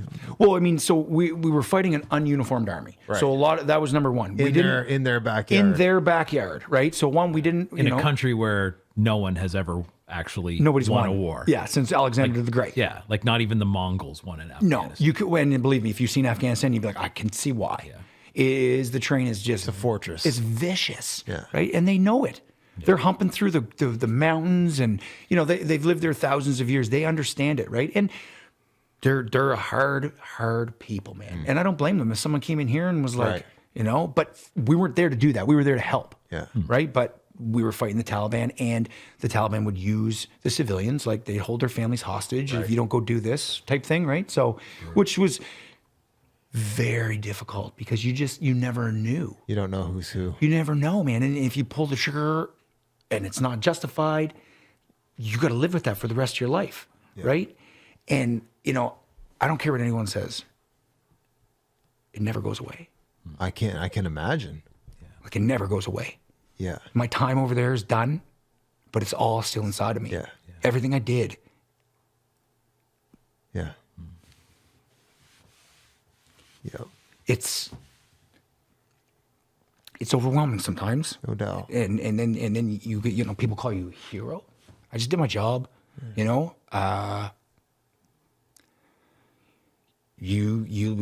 a soldier and you follow orders, you know what I mean? And you want to come home. It's like a police officer, you know what I mean? They don't want to hurt anybody, but they want to go home. They want to see their family, right? And they don't make bad guys do bad stuff. So that was really difficult coming home, and all the time passed, and it's just like it's never going anywhere. So yeah, well let's move forward. Obviously we can talk about never understand we'd never fully understand what it's like, but obviously that stuff stays with you.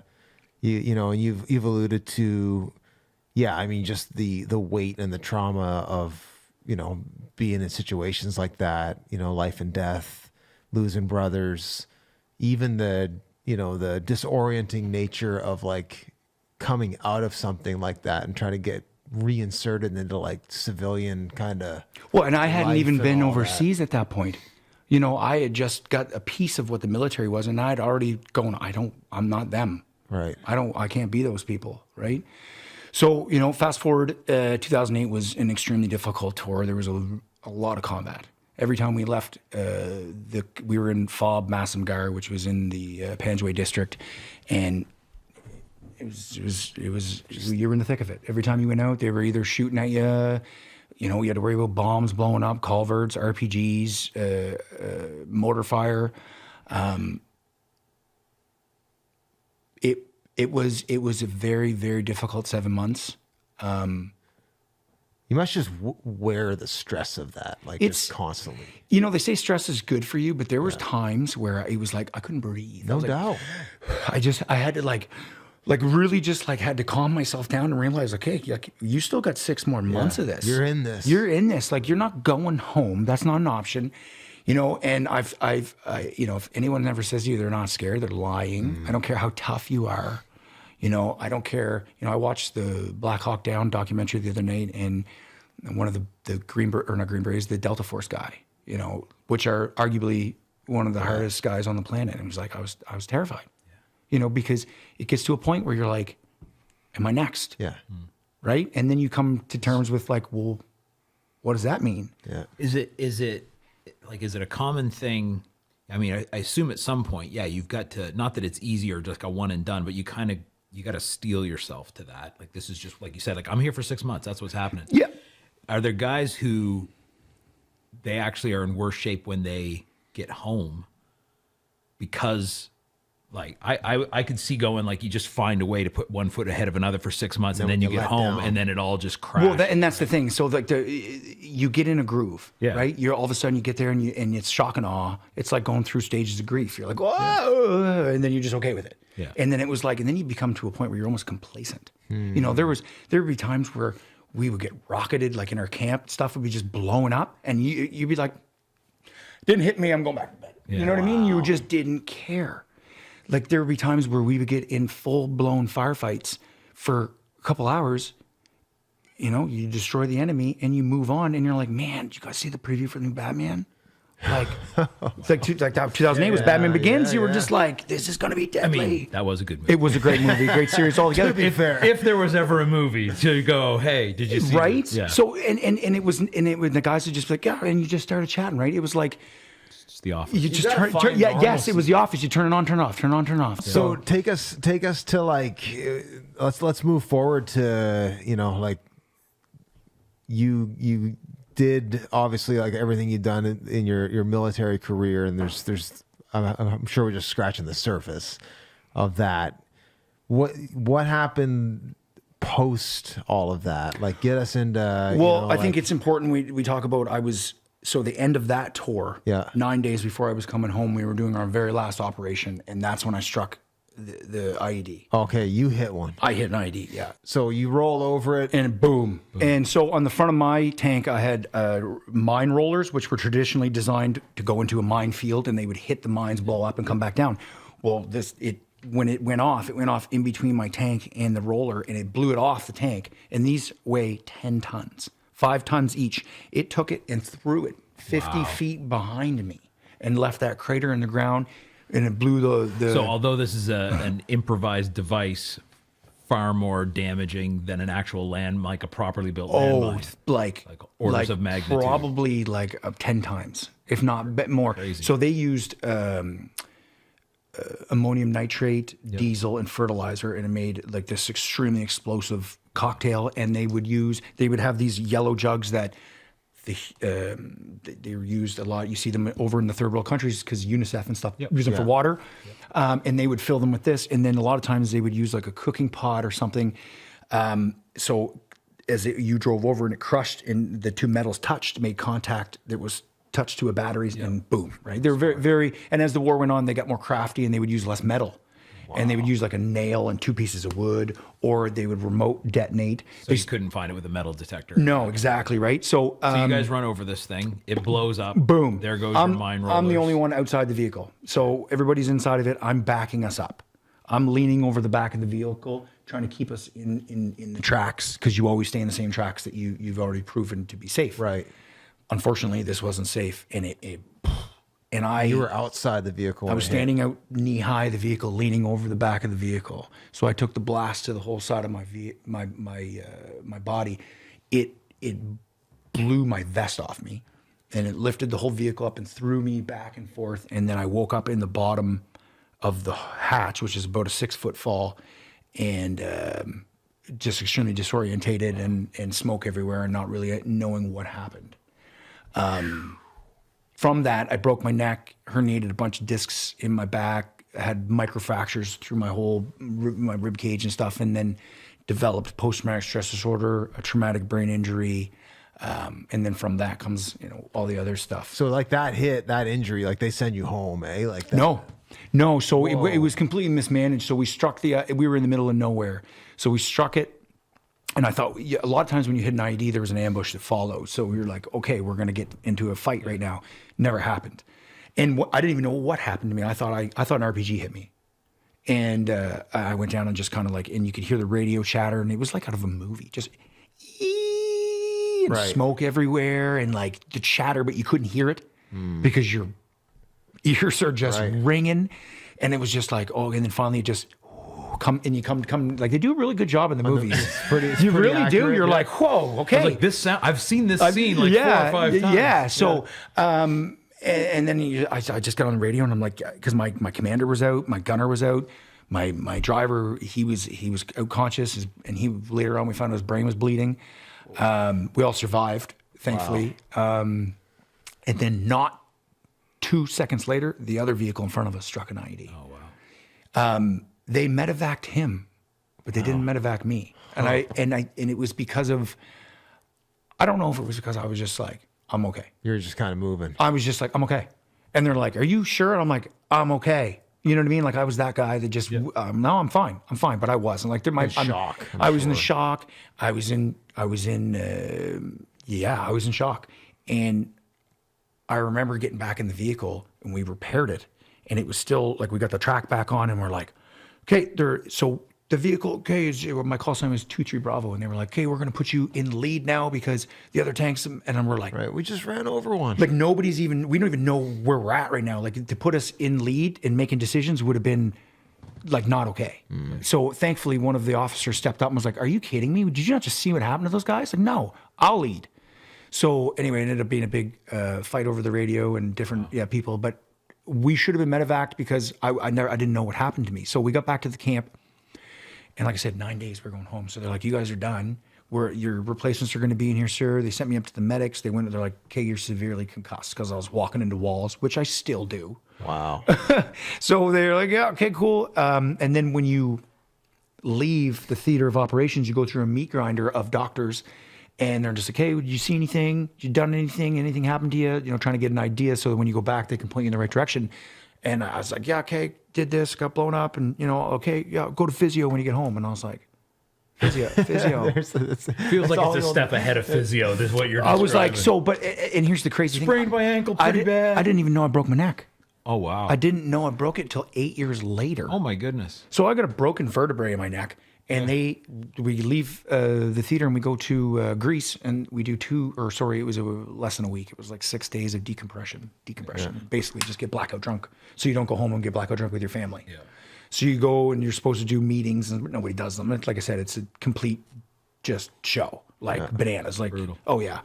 Guys getting, we just come from a war zone and guys are like jumping off roofs and like, because their adrenaline is so high and that nothing, I'm going to tell you right now, nothing in this world, and as scary as it is, and I don't want to do it again, but nothing in this world make you feel more alive than a gunfight. No doubt. Right? So then you get these guys that do extreme things afterwards trying to get that adrenaline rush. That adrenaline, right? Yeah.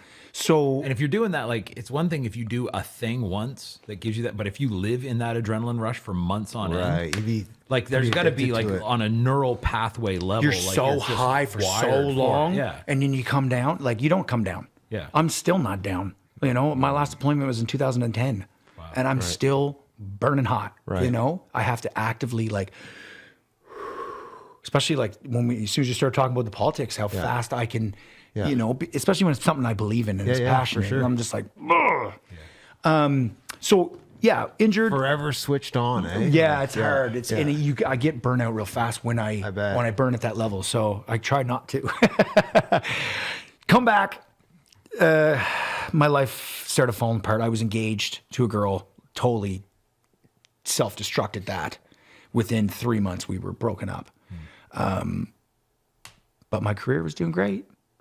Got on my leadership course, got promoted, got loaded on another tour. This one's a 9-month one, and I was still in a combat role, but not. I was part of the combat team, but I was in each squadron. They have it's called SQ, or infantry CQ. It's your squadron quartermaster. So they're the ones that link between the outside to our squadron, so they understand us. We need this much food, we need this much fuel, we need this much rounds, because they don't know manage them, right? Because we understand what the like logistics, and supplies, and then you make sure your guys all have batteries and everything. So you run the squadron from the logistics side of it, right? And it's a senior role. It gets you promoted. You're again. Like the squadron mom. Yes. So there's a warrant officer. Pants? Yeah. So there's running out of Lunchables. A warrant officer is in charge, and then the master corporal's the 2 IC, and then you have 2 corporals. Well, it was myself and 2 of my buddies, and we're all corporals. And they were like, whoever gets promoted first is getting the 2 IC. So I got promoted. And again, this position is a senior master corporal's position, not a junior. I just got promoted and they gave it to me. Wow. You want to talk about animosity inside the unit? Okay. Because this usually is a position that gets you enough points to go to the sergeant rank. So again, in my career, I'm getting put into a role way past my expertise, my everything, because I was always a guy that I got it done. Yeah. You know what I mean? Like I said to you earlier, the Army wasn't hard for me. It was the right place, the right time, the right stuff on, and I'm going to be okay. And then if you just turn it up just a little bit, people are like, that guy switched on, promote him. Yeah. So I found that found it easy for me. And I just, kept moving forward. So I got promoted, became a master corporal, got that position, and then deployed for 9 months in Afghanistan and seen a completely different side of the war, which was cool because what I'm doing now really paid off because it gave me this whole other skill set. Like the management and organizational stuff. And those relationships, and listen, I don't care what you say. It's not about what you know. It's about who you know. Yeah. Because if I don't know it, I'm going to find somebody that does, and they're going to get it done for me. Totally. And I think that's leadership, right? You can't be everything and everyone. Yeah. But you can certainly bring them close to you. Yeah. Totally. And you can't lead a plan on paper. Goodness. You have to lead actual people. Well, a plan is only good as the paper that's written on, right? And, okay, cool, right? Or like Mike Tyson says, right? Yeah. Everyone's got a plan until you get punched in the face. No, everyone's got a plan. You get punched in the face, right? And that's the Army, right? So as soon as you cross the LD, which is our line of departure where you're going into battle, the plan changes because what we think is going to happen always isn't always the, Right. you know, so you got to be able to pivot. But at the same time with the military, we're always moving forward, and we're formulating a plan on the move. Yeah. And that's who I am now, right? Just throw it against the wall and we'll figure it out. Let's go. You know? What was multiple promotions, obviously pretty, especially in like the Canadian forces. Like I haven't met too many guys like you that have. I moved, man. I was a sergeant 9 years. Seen a lot of stuff. I blew through the ranks. Like I said, it was complete burnout for me between the years of 2007 and 2012. Yeah. It destroyed me. Yeah. My wife today, I've known her since I was probably 12. Yeah. And we back and forth our entire lives. And I came home in the summer and we linked up again and we're trying to make it work. And I went back out west and I was, it was funny enough, I was going to go on another deployment. They asked me if I would go to Kuwait and help bring the old tanks out of Afghanistan. You know, kind of fitting. I was one of the guys that brought them in, so I was cool. Oh yeah, I'd love to do that. And then I get a phone call. It's in Wainwright, Alberta, September 2011. She's like, I'm pregnant. Oh wow. That'll change things real quick. Oh man. So That'll change the molasses on the Cheerios. And being a guy that came from the world I came from, kids was never in the plan. Wow. Was never because of the rough go I had. Like, we didn't touch on it, but I had severe childhood trauma as well. I was abused severely by my babysitter when I was physically, emotionally, sexually. When I was like 5 and 6. So, you know, I just was like, no, I don't want to bring. And then after seeing a war zone and what a man can do to another man, I was like, I don't want to bring a kid here. Right. But that's not God's plan, is it? Right. So she's, you're going to be a dad. I'm like, So I went to my unit and I need to go back to Gagetown. And I'm like, no, that's not in the plan for you. Wow. We got bigger plans for you. And I was like, either you send me or I leave. Yeah. It's just the options I have. I have responsibilities and I gotta go take care of that. So they're like, okay, cool, we'll send you to Gagetown. You're going down for 3 years, that's it, and you're coming back. Okay. I left Edmonton. Yeah. I looked like this. I got to Gagetown and I became overnight. I went from living in my apartment, being this young, thought I was this hardcore war fighter, didn't realize how bad I was really messed up from the service. I didn't realize how much I was drinking, because to me it was just partying on the weekends and chasing girls. And then it became, okay, now you got a whole lot more responsibility. And so when I came here, I lost my support network. I lost all the men and women that I did the business with. Yeah. And then I come to a school, the school is comprised of all the units. But because I was a Strathcona from the Western military, there's not a lot of us here. Right. And they're Outsider. Like, you know what I mean? Like, that's what they looked at us like, because the Western Army are cowboys.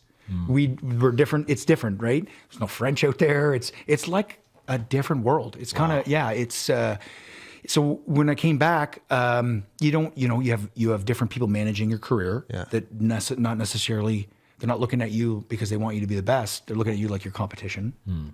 So you lost all that. And then I started gaining weight because I started having issues, and I was lying to everybody. I was having severe nightmares, panic attacks. It was PTSD. Irritable, drinking for everything in my life, drinking to happy, sad. You know what I mean? Just trying to. I had a feeling, time to drink. Yeah, right. So I was doing all that, and then trying to be a dad too, which was just right. The first 5 years of my son's life were the hardest of mine.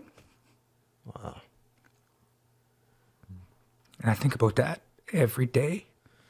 I was saying to a guy in the church Sunday, he's going to be a dad, and I said to him, one of the things with your first kid is like God seems to use our kids as this gift of forcing us to like start to grow up. Yeah. You know, it's like one, and I said like one kid enters the world and another one has to start leaving. Right. Yeah. No. Yeah. And that's very true. Yeah. But he was a gift from God, because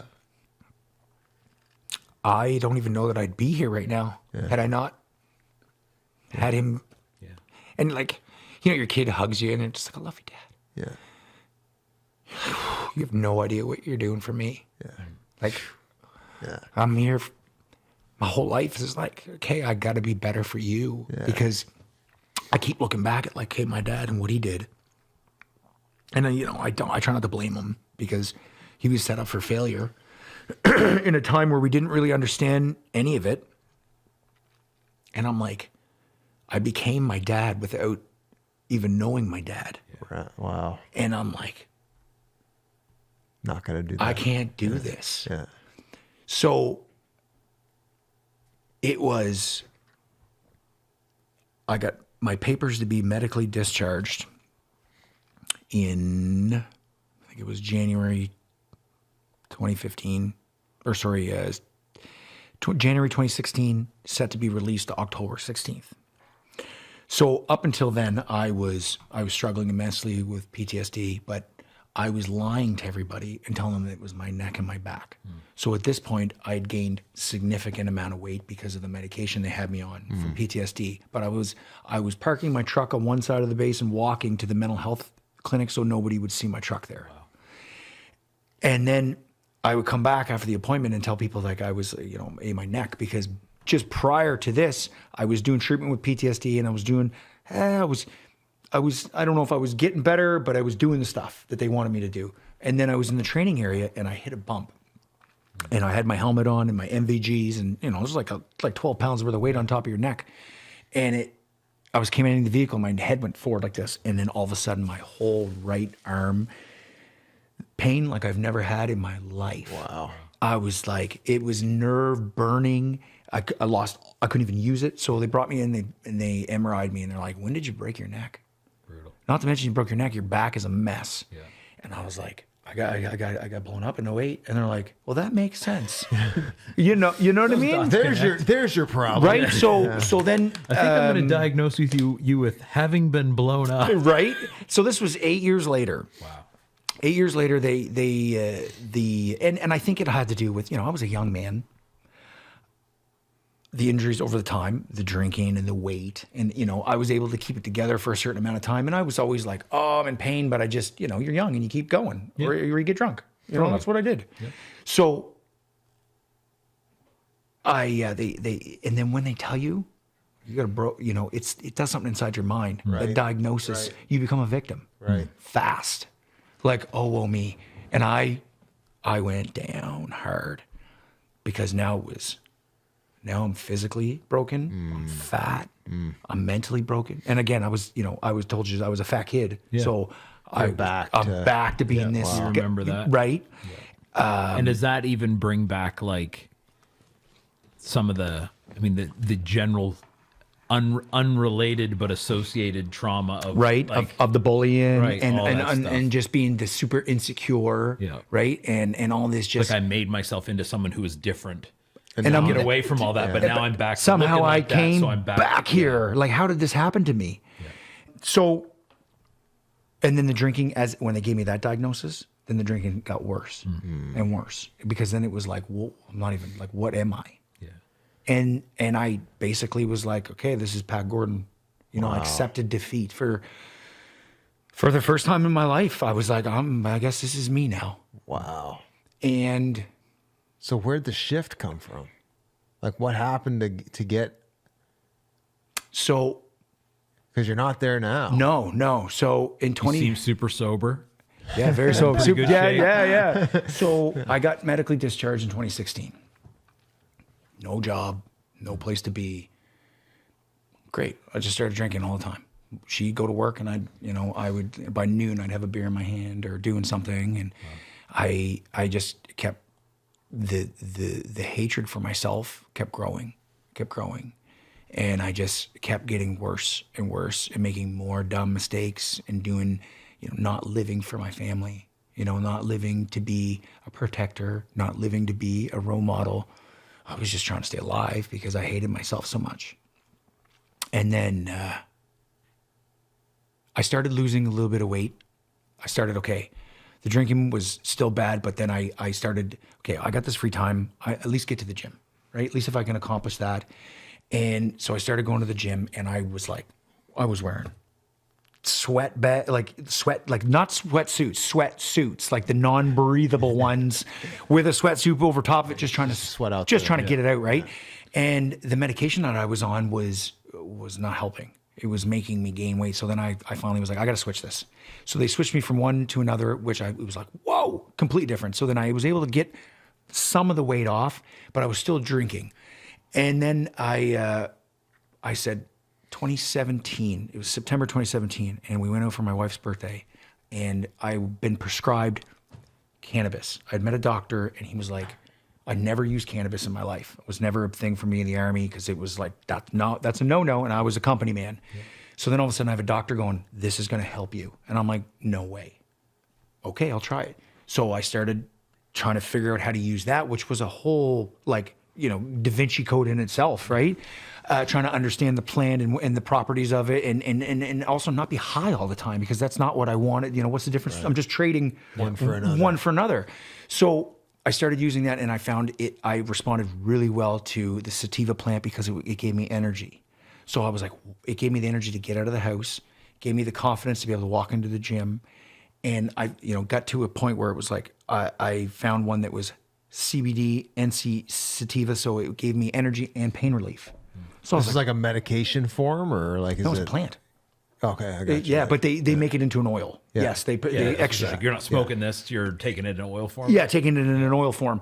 So it really, really helped. So then I was able to get more active and start getting. And then the more active I got, the more I started getting back to Pat Gordon. Wow. And I started clearing my mind, and I was like, I can't live like this anymore.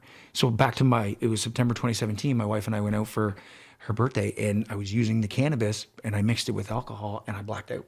Whoa! Like I was like, okay, that is not a good feeling. Yeah. Like I was super vulnerable, don't remember what happened, and I'm trying to I don't want to be that person anymore. So then I was like, okay, I guess, it's one or the other. So this is my medicine that's going to help me, and this isn't. Goodbye, alcohol. And it was September 2017, I was like, I'm getting sober. Wow. That's a journey in itself. Yeah.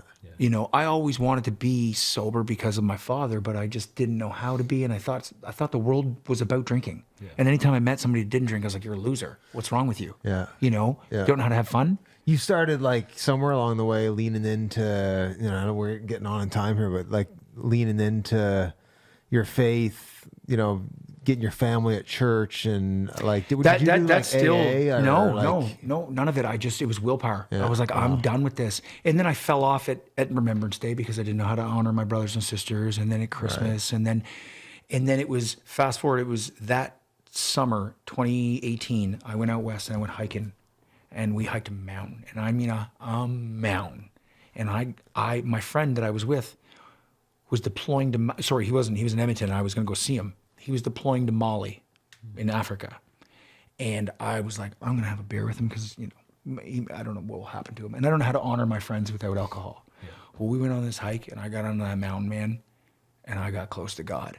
Wow. And he put his hand. Yeah, like an experience. I had an experience on top of this mountain, and he put his hand on me, and he's like, you're done. Wow. So you're up there, you start praying, you're up there, God just smacks you upside the head. Smacks me upside the head. It wasn't praying. I wasn't a practicing Christian. Just kind of grabbed you. I'd lost my faith in the deserts of Afghanistan. I didn't even believe anymore. I was like, no. I wasn't an atheist. I was more agnostic than anything. I was like aliens or something. You know what I mean? And I got up there, and I knew it was God. Wow. Like I didn't argue with it at all. He showed himself. He put his hand right in me and was like, that's so biblical, eh? You're meeting with God on top of a mountain, dude. Yeah. And he was like, you're done. Frankly, so is questioning God in the middle of a desert. Yeah. Right? Pretty textbook, bro. Right? Yeah. So Turns out this story's a lot more boring than I thought it was. I've read this one. I know this. yeah, well, I never actually looked at it like that. When No, you just, dead serious, though. yeah. Like the wilderness, and you're talking like people talk about these wilderness experiences, but you're in the Middle East. The wilderness is the desert, right? Well, and that's where it all started. Yeah. Right? And then On you that go to the note, mountaintops and meet with God, right? Right? I came off there sober. Never touched it again. Not a drop. Seriously? Never touched another drop. Went to my buddy, told him I loved him, wished him my best on his tour. Yeah. Wow. That's done. Wow. I'm 8 years sober now. Brutal. Beautiful. That's amazing. But so when I got sober, it was like, well, what am I going to do with all this time? Right. Yeah. Purpose. I didn't know what to do with myself. So So all this drinking time. yeah, right. And, Reallocate. but listen, when you quit drinking, man, you're not hungover on a Saturday. Like it's crazy. It's a different world for you. Well, and you're obviously a pretty high energy guy. Super energy, yeah. And like you said, like you got that border collie thing where like you gotta I got to get it out. Go squirrely. I got to get it out. So that sent me on a completely different trajectory. And then, so I didn't know what to do with myself. And then we got hit with the pandemic. Yeah. Right? Very shortly after that. And I was like, I'm very, very new into my sobriety. I was terrified that I was going to go back to that. And there was a lot of negativity in that time. It was a like tough it was a time. tough, it was a dark time. And I had this feeling like this overwhelming sense of God had put me through what I went through so that I could be a leader in this time, especially for my family, and trying to keep them in the best place, the mindset possible. So I really, really dug into that. And then I realized I was having a conversation with a friend of mine at the gym when it was open, and they were saying how crazy the food insecurities were getting in St. John. So I'm like, wow, can I, like, I would love to help. And then I left there, and it was like, I don't even know how to explain. It was like when I was on top of the mountain. I had this overwhelming sensation of, you have to do something, Pat. And I was like, what do I do? Figure it out. But you have to do something. You have to help people. You have to get food into people's hands. Do it. And it was like somebody was talking to me. Yeah. And I was like, no, what is this? And it stirred with me. This was September 21? 2020. 20. Wow. September 2020. And I was like, and I it just kept going. It wouldn't go away. Months. This is like, I'm like, I'm like that. I'm going to people. I'm like, man, I don't know. I want to help people. Everyone's like, well, go volunteer at this or do this. And I'm like, no. We got to, like, what they're doing is not helping. It's not working, or they wouldn't still be doing the same thing. They're not gaining ground. Yeah. We need to gain ground. And I started looking at it like it's a war. Like, okay, we need to win the battles to win the war. Yep. And I was like getting depressed because I'm like, I'm never gonna get this going. And I'm at Second Cup. They're in one of the lockdowns in the valley, and 2 cars in front of me. I see this old beat up Civic, and I'm like, is that my boy Justin? Okay. So Justin Allen. And Justin and I grew up together. Like I've known him since probably 12 years old. His dad lived on Churchland, and I lived on the Grove. And then we played football together at St. John High. And he went off and did his own thing, and then we kind of relinked and seen each other every now and then. So I seen him, and he pulled up after he got his coffee over in the parking lot. And I was like, I'm gonna pull up next to him, and I rolled, hey buddy, how you doing? We started chatting. And I was like, man, I want to bounce. And I didn't know Justin was a pastor at this time. Right. Well, like I knew, kind of knew it as well. right? defense, Yeah. it had been Like 20 I minutes. knew, like I knew, and I'd run into Justin a couple of times before him doing his ministry on the side of the road. Just, you know what I mean? Just laying his hands on people as they drove by, and I pulled in. I'm like, man, you lost it. Like I thought he was crazy at this time, right? So him sitting on his chair, just, doing his thing and selling his dog food. And I'm like, so I pull up beside him, and I'm like, man, I got this idea. And I'm like, I want to put food in bags. I want to bring them into people. And he's the first person who looked at me and goes, that's a beautiful idea. He goes, I'm running a home church right now, and I got a bunch of people that would love to hear this. And I'm like, a church? He's like, just come check it out, buddy. Saturdays, King's Church. Yeah. We meet, whatever. I think it was like 6 o'clock Saturdays.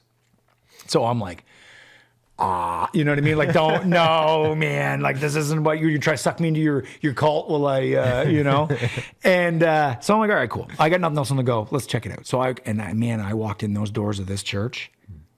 I knew I was home. Wow. It was like, I just put a warm sweater on it. It was just like, this is what, like, you're being obedient. Wow. You're listening and it's happening. So I went in and I started attending his church and meeting all the people that went there and doing the dinners with them. And then I he's like, I want you to tell everybody this idea. I was like, I want to put food in bags and I want to bring them to some people. I want to start with St. John the Baptist because the person I was talking to, that was the guidance counselor. Right. So he's like, okay. So then we started, okay, we're trying to get food together. We're getting money. Oh, some people are like, oh, I know somebody who will give us some gift cards. And this beautiful thing happened. And it was a mess, but at the same time, it was beautiful. Yeah. And then a friend of mine gave me a trailer. I was like, can I borrow your trailer? An enclosed trailer? Yeah. And we put it in and I'm like, let's put it on our Facebook. So all these people that gave us the money know that we weren't messing around, and it's a great way to be transparent. Yeah. So we delivered it. And then it was like, oh, that felt good. Right. Like I'm helping my community. And then we had enough money to do it again. And then more money came in and we did it again. And this is actually our birthday. Not our birthday, not today, but February was the first month that we delivered our first bags of food to St. John the Baptist 4 years ago. So to kind of move things forward, Operation Feed, how many to date? Like I think I saw a number, how many meals you guys over have? 300,000. 300,000 meals. In that little tiny spot that you guys have been so gracious to donate to us. Delivered. Yes. Like delivered too. Each bag of food that we give out has 50 plus meals. I had my brother recently do cooking. I was like, I want you to see how many, a bowl of cereal's a meal. You know what I mean? Yeah, a bowl of oatmeal's a meal. But I was like, I want you to take all Especially these ingredients, right? Bring all these ingredients and see what you can make. Man, he made peanut butter cookies. He made pineapple chicken. He made a vegetarian type bean casserole. He made a dessert. Anyway, and he's like, I'm only halfway through the food. Wow. He goes, on top of the 50 meals you can make full-blown dinners. The coolest thing too, not the coolest thing, obviously we got to bring this in for a landing here, but so at Operation Feed, you guys are, and again, God's brought you through a wild story of I wouldn't be able to be calling and purpose. What I'm doing if it wasn't for him. For sure, he's just kind of walked you along the way. You can even in the time we've had to hear some of these pieces of the story, you just see God's hand on your life. But I love the dual. There's kind of a dual thing happening with Operation Feed, which was never intended. Right. It was because it started healing me. Yeah. Well, but then also to fast forward, you start handing out food and dealing with the food security thing. And then you get your buddies. By giving me purpose after service, I was in return healing myself. Yeah. And I recognized that within Operation Feed. I realized, hey, I'm having a positive effect on my community, but I'm also in return helping myself. And then as I continued to grow the organization and iron it out, it became very apparent that this was a key piece missing in recovery. Having a legion that offers a place for us to drink and gamble is not conducive to healing. Right. What we need is purpose. You cannot take these men and women that had these occupations that were one time in their minds maybe. And you're talking military, first responders. Military first responders. And then they get injured and they're left in their basements, in their garages, and they're like, hey, you're no longer any good. Yeah. And I'm like, no. They go from an absolutely intense purpose to no purpose. To no purpose, right? Yeah. And they think that they're a dull blade. And I was like, no, we're going to repurpose you. That's awesome. Know what I mean? We're going to melt that blade down and we're going to re-sculpt it into something else. That's beautiful. Because you're not useless. As a matter of fact, the skill set is incredible on these men and women. Totally. And we just have to tweak it. Yep. From bombs and bullets, or from saving people to now saving yourself through community. Bullets to beans, baby. Right? So the idea behind Operation Feed is that we're creating this free workforce. Yeah. I have not 4 years. I haven't taken $1. Nobody's been paid. We do this because we're concentrating on the men and women that have the free time, that want purpose. Yeah. So we're building this army, this free workforce, this humanitarian style organization, which the workforce in return benefits through community, camaraderie, purpose, exposure exercises, and the peer support model. Yeah. And I recently took the peer support intervention course through Canadian Mental Health Association just so I can have those credentials as I continue to be the leader in this organization to show people that this is what we're about. Yeah. Right? We're executing missions in the community, and you can't argue with what we've been able to do thus far. For sure. Like what we're doing, there's a huge place for it. And the problem is with civilians in the food banks, in the civilian world, everybody's like, I got it. If they want it, come get it. Yeah. In the military, that's not how we operate. We push it. We're always on the offensive. Let's get it out. Go, go, go, right? Like I said, throw it out and we'll figure it out as we keep moving, right? And that's what we're doing with Operation Feed. We're getting it to the hands of the people that need it the most without them having to go, how do I get it? Yeah. Right? We're taking it to the schools. We're having the biggest effect where, in my eyes, if I can only help a small group of people, well, then I'm going to help kids. Yeah. I'm going to help the future of our country and our civilization, right? And then our goal is to grow to create a wellness center that will have a gym, a peer support, a rec area. We're hoping to put our clinicians in there. Most vets and first responders deal with massage, medical, and psychologists, right? Yeah. So we're hoping to have that all in one center. On top of that, having our charity for purpose after service. Yeah. So, we give these men and women a start line. Yeah. Because there is no start lines in the community. Like I said, the Legion's all we have. And that's not a start line. That could be arguably a, bring you back. More of a dead end than a start line. Right? So why do we not have gyms in our community for vets and first responders? Why don't we have these places where we can lift them up, get them physically and mentally fit, and send them back into the communities? I love it. So that's what we're doing with this. So if someone who's listening to this is a vet or a first responder, they want to get involved, how do they find you? You can check us out on Instagram. We are on Twitter. We are on all of it. Facebook. Operation Feed. Operation Feed SJ. Some of them is Operation Feed in Brunswick. Yeah. Some of them is just Operation Feed. And from what we're trying to do here in we'll put some of those links in the show notes. Oh, yeah. Yeah, please. Yeah. And what we're trying to do here, sorry, I'm just trying to speed it up. I know we've been taking so much time.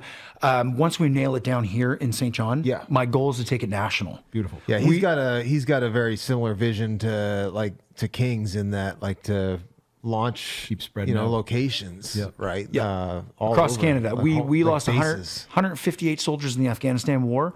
My goal is 158 facilities across Canada. That's awesome. And we name each facility after one of our brothers or sisters that were killed in the war. And that way it becomes staples in the community, living memorials. Yeah. And we never forget these men and women that paid the ultimate sacrifice, awesome. Considering how we walked out of that country. Yeah. Right? Yeah. So at least it wasn't in vain. Yeah, I love it. Much better way to honor them than a few drinks. Right? Yeah. Yeah. Right? For sure. Because if they were sitting here right now looking at me going, and that's the thing, Remembrance Day, we go, I gotta remember my buddies. No, that's not how you remember them. You know what I do on Remembrance Day now? I do the Murph workout. I do something so hard that I have to get so inside my head so that I can go, I'm alive. Because somebody else paid the ultimate sacrifice. Wow. So awesome. Instead of me drowning my sorrows and woe in me and not accomplishing something, how about I try to inspire somebody? Beautiful. And use it for good. Beautiful. Right? Yeah, I love what God's doing in your life, man. Even just the way He's leading you in your own calling, the way you're leading your family, leaning in here into your faith. It's just cool. I'm quite convinced you're just getting going. I'm just kidding. You have no idea. You have no idea the determination that I have.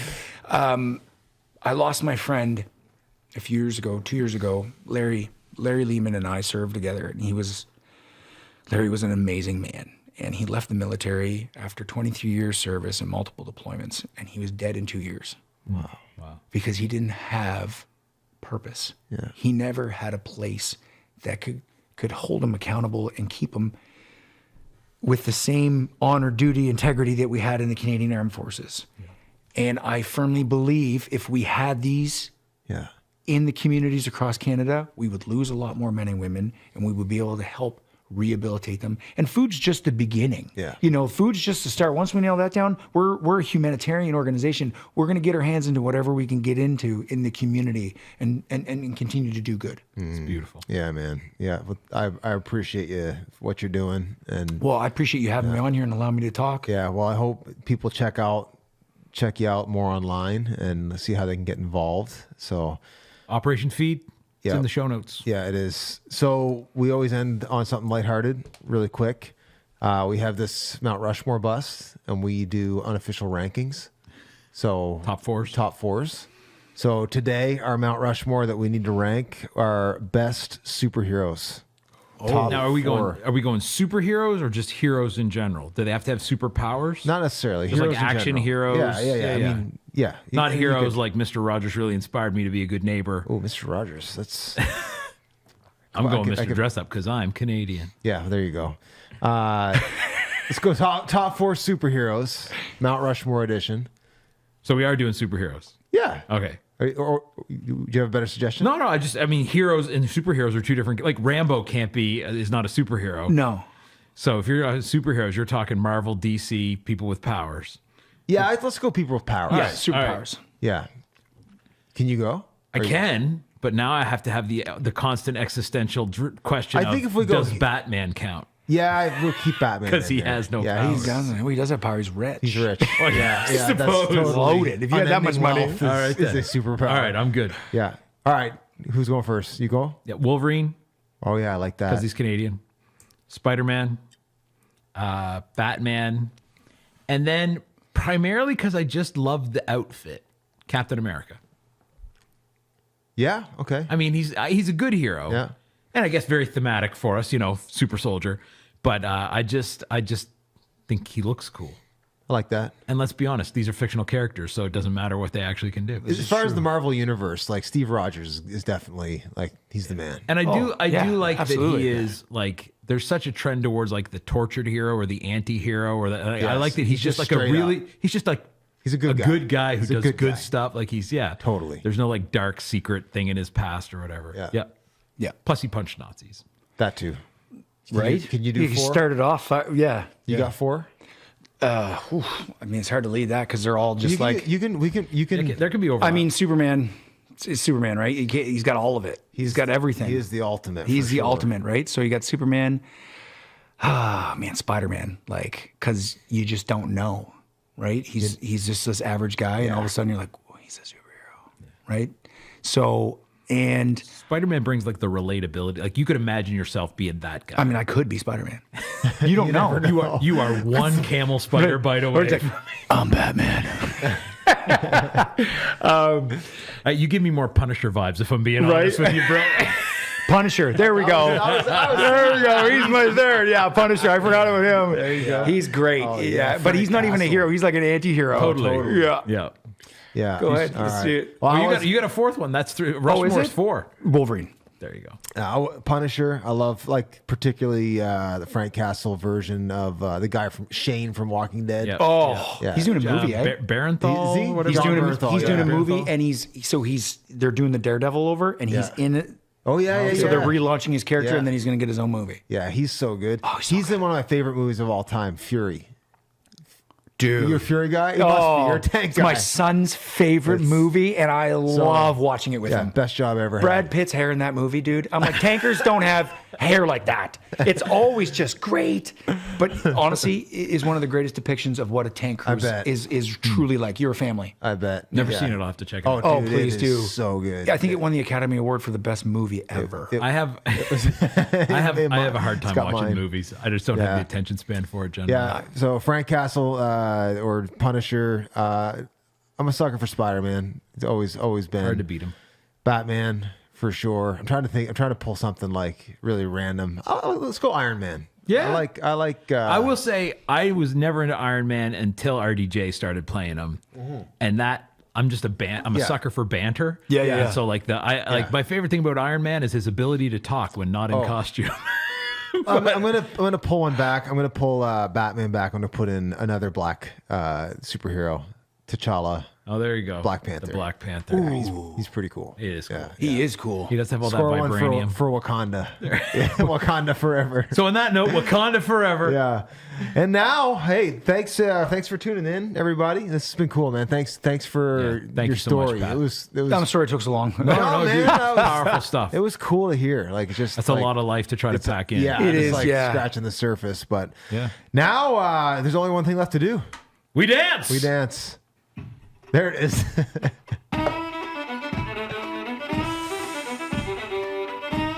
We don't really. No? Dance. Okay. We don't dance. We just end by saying we dance.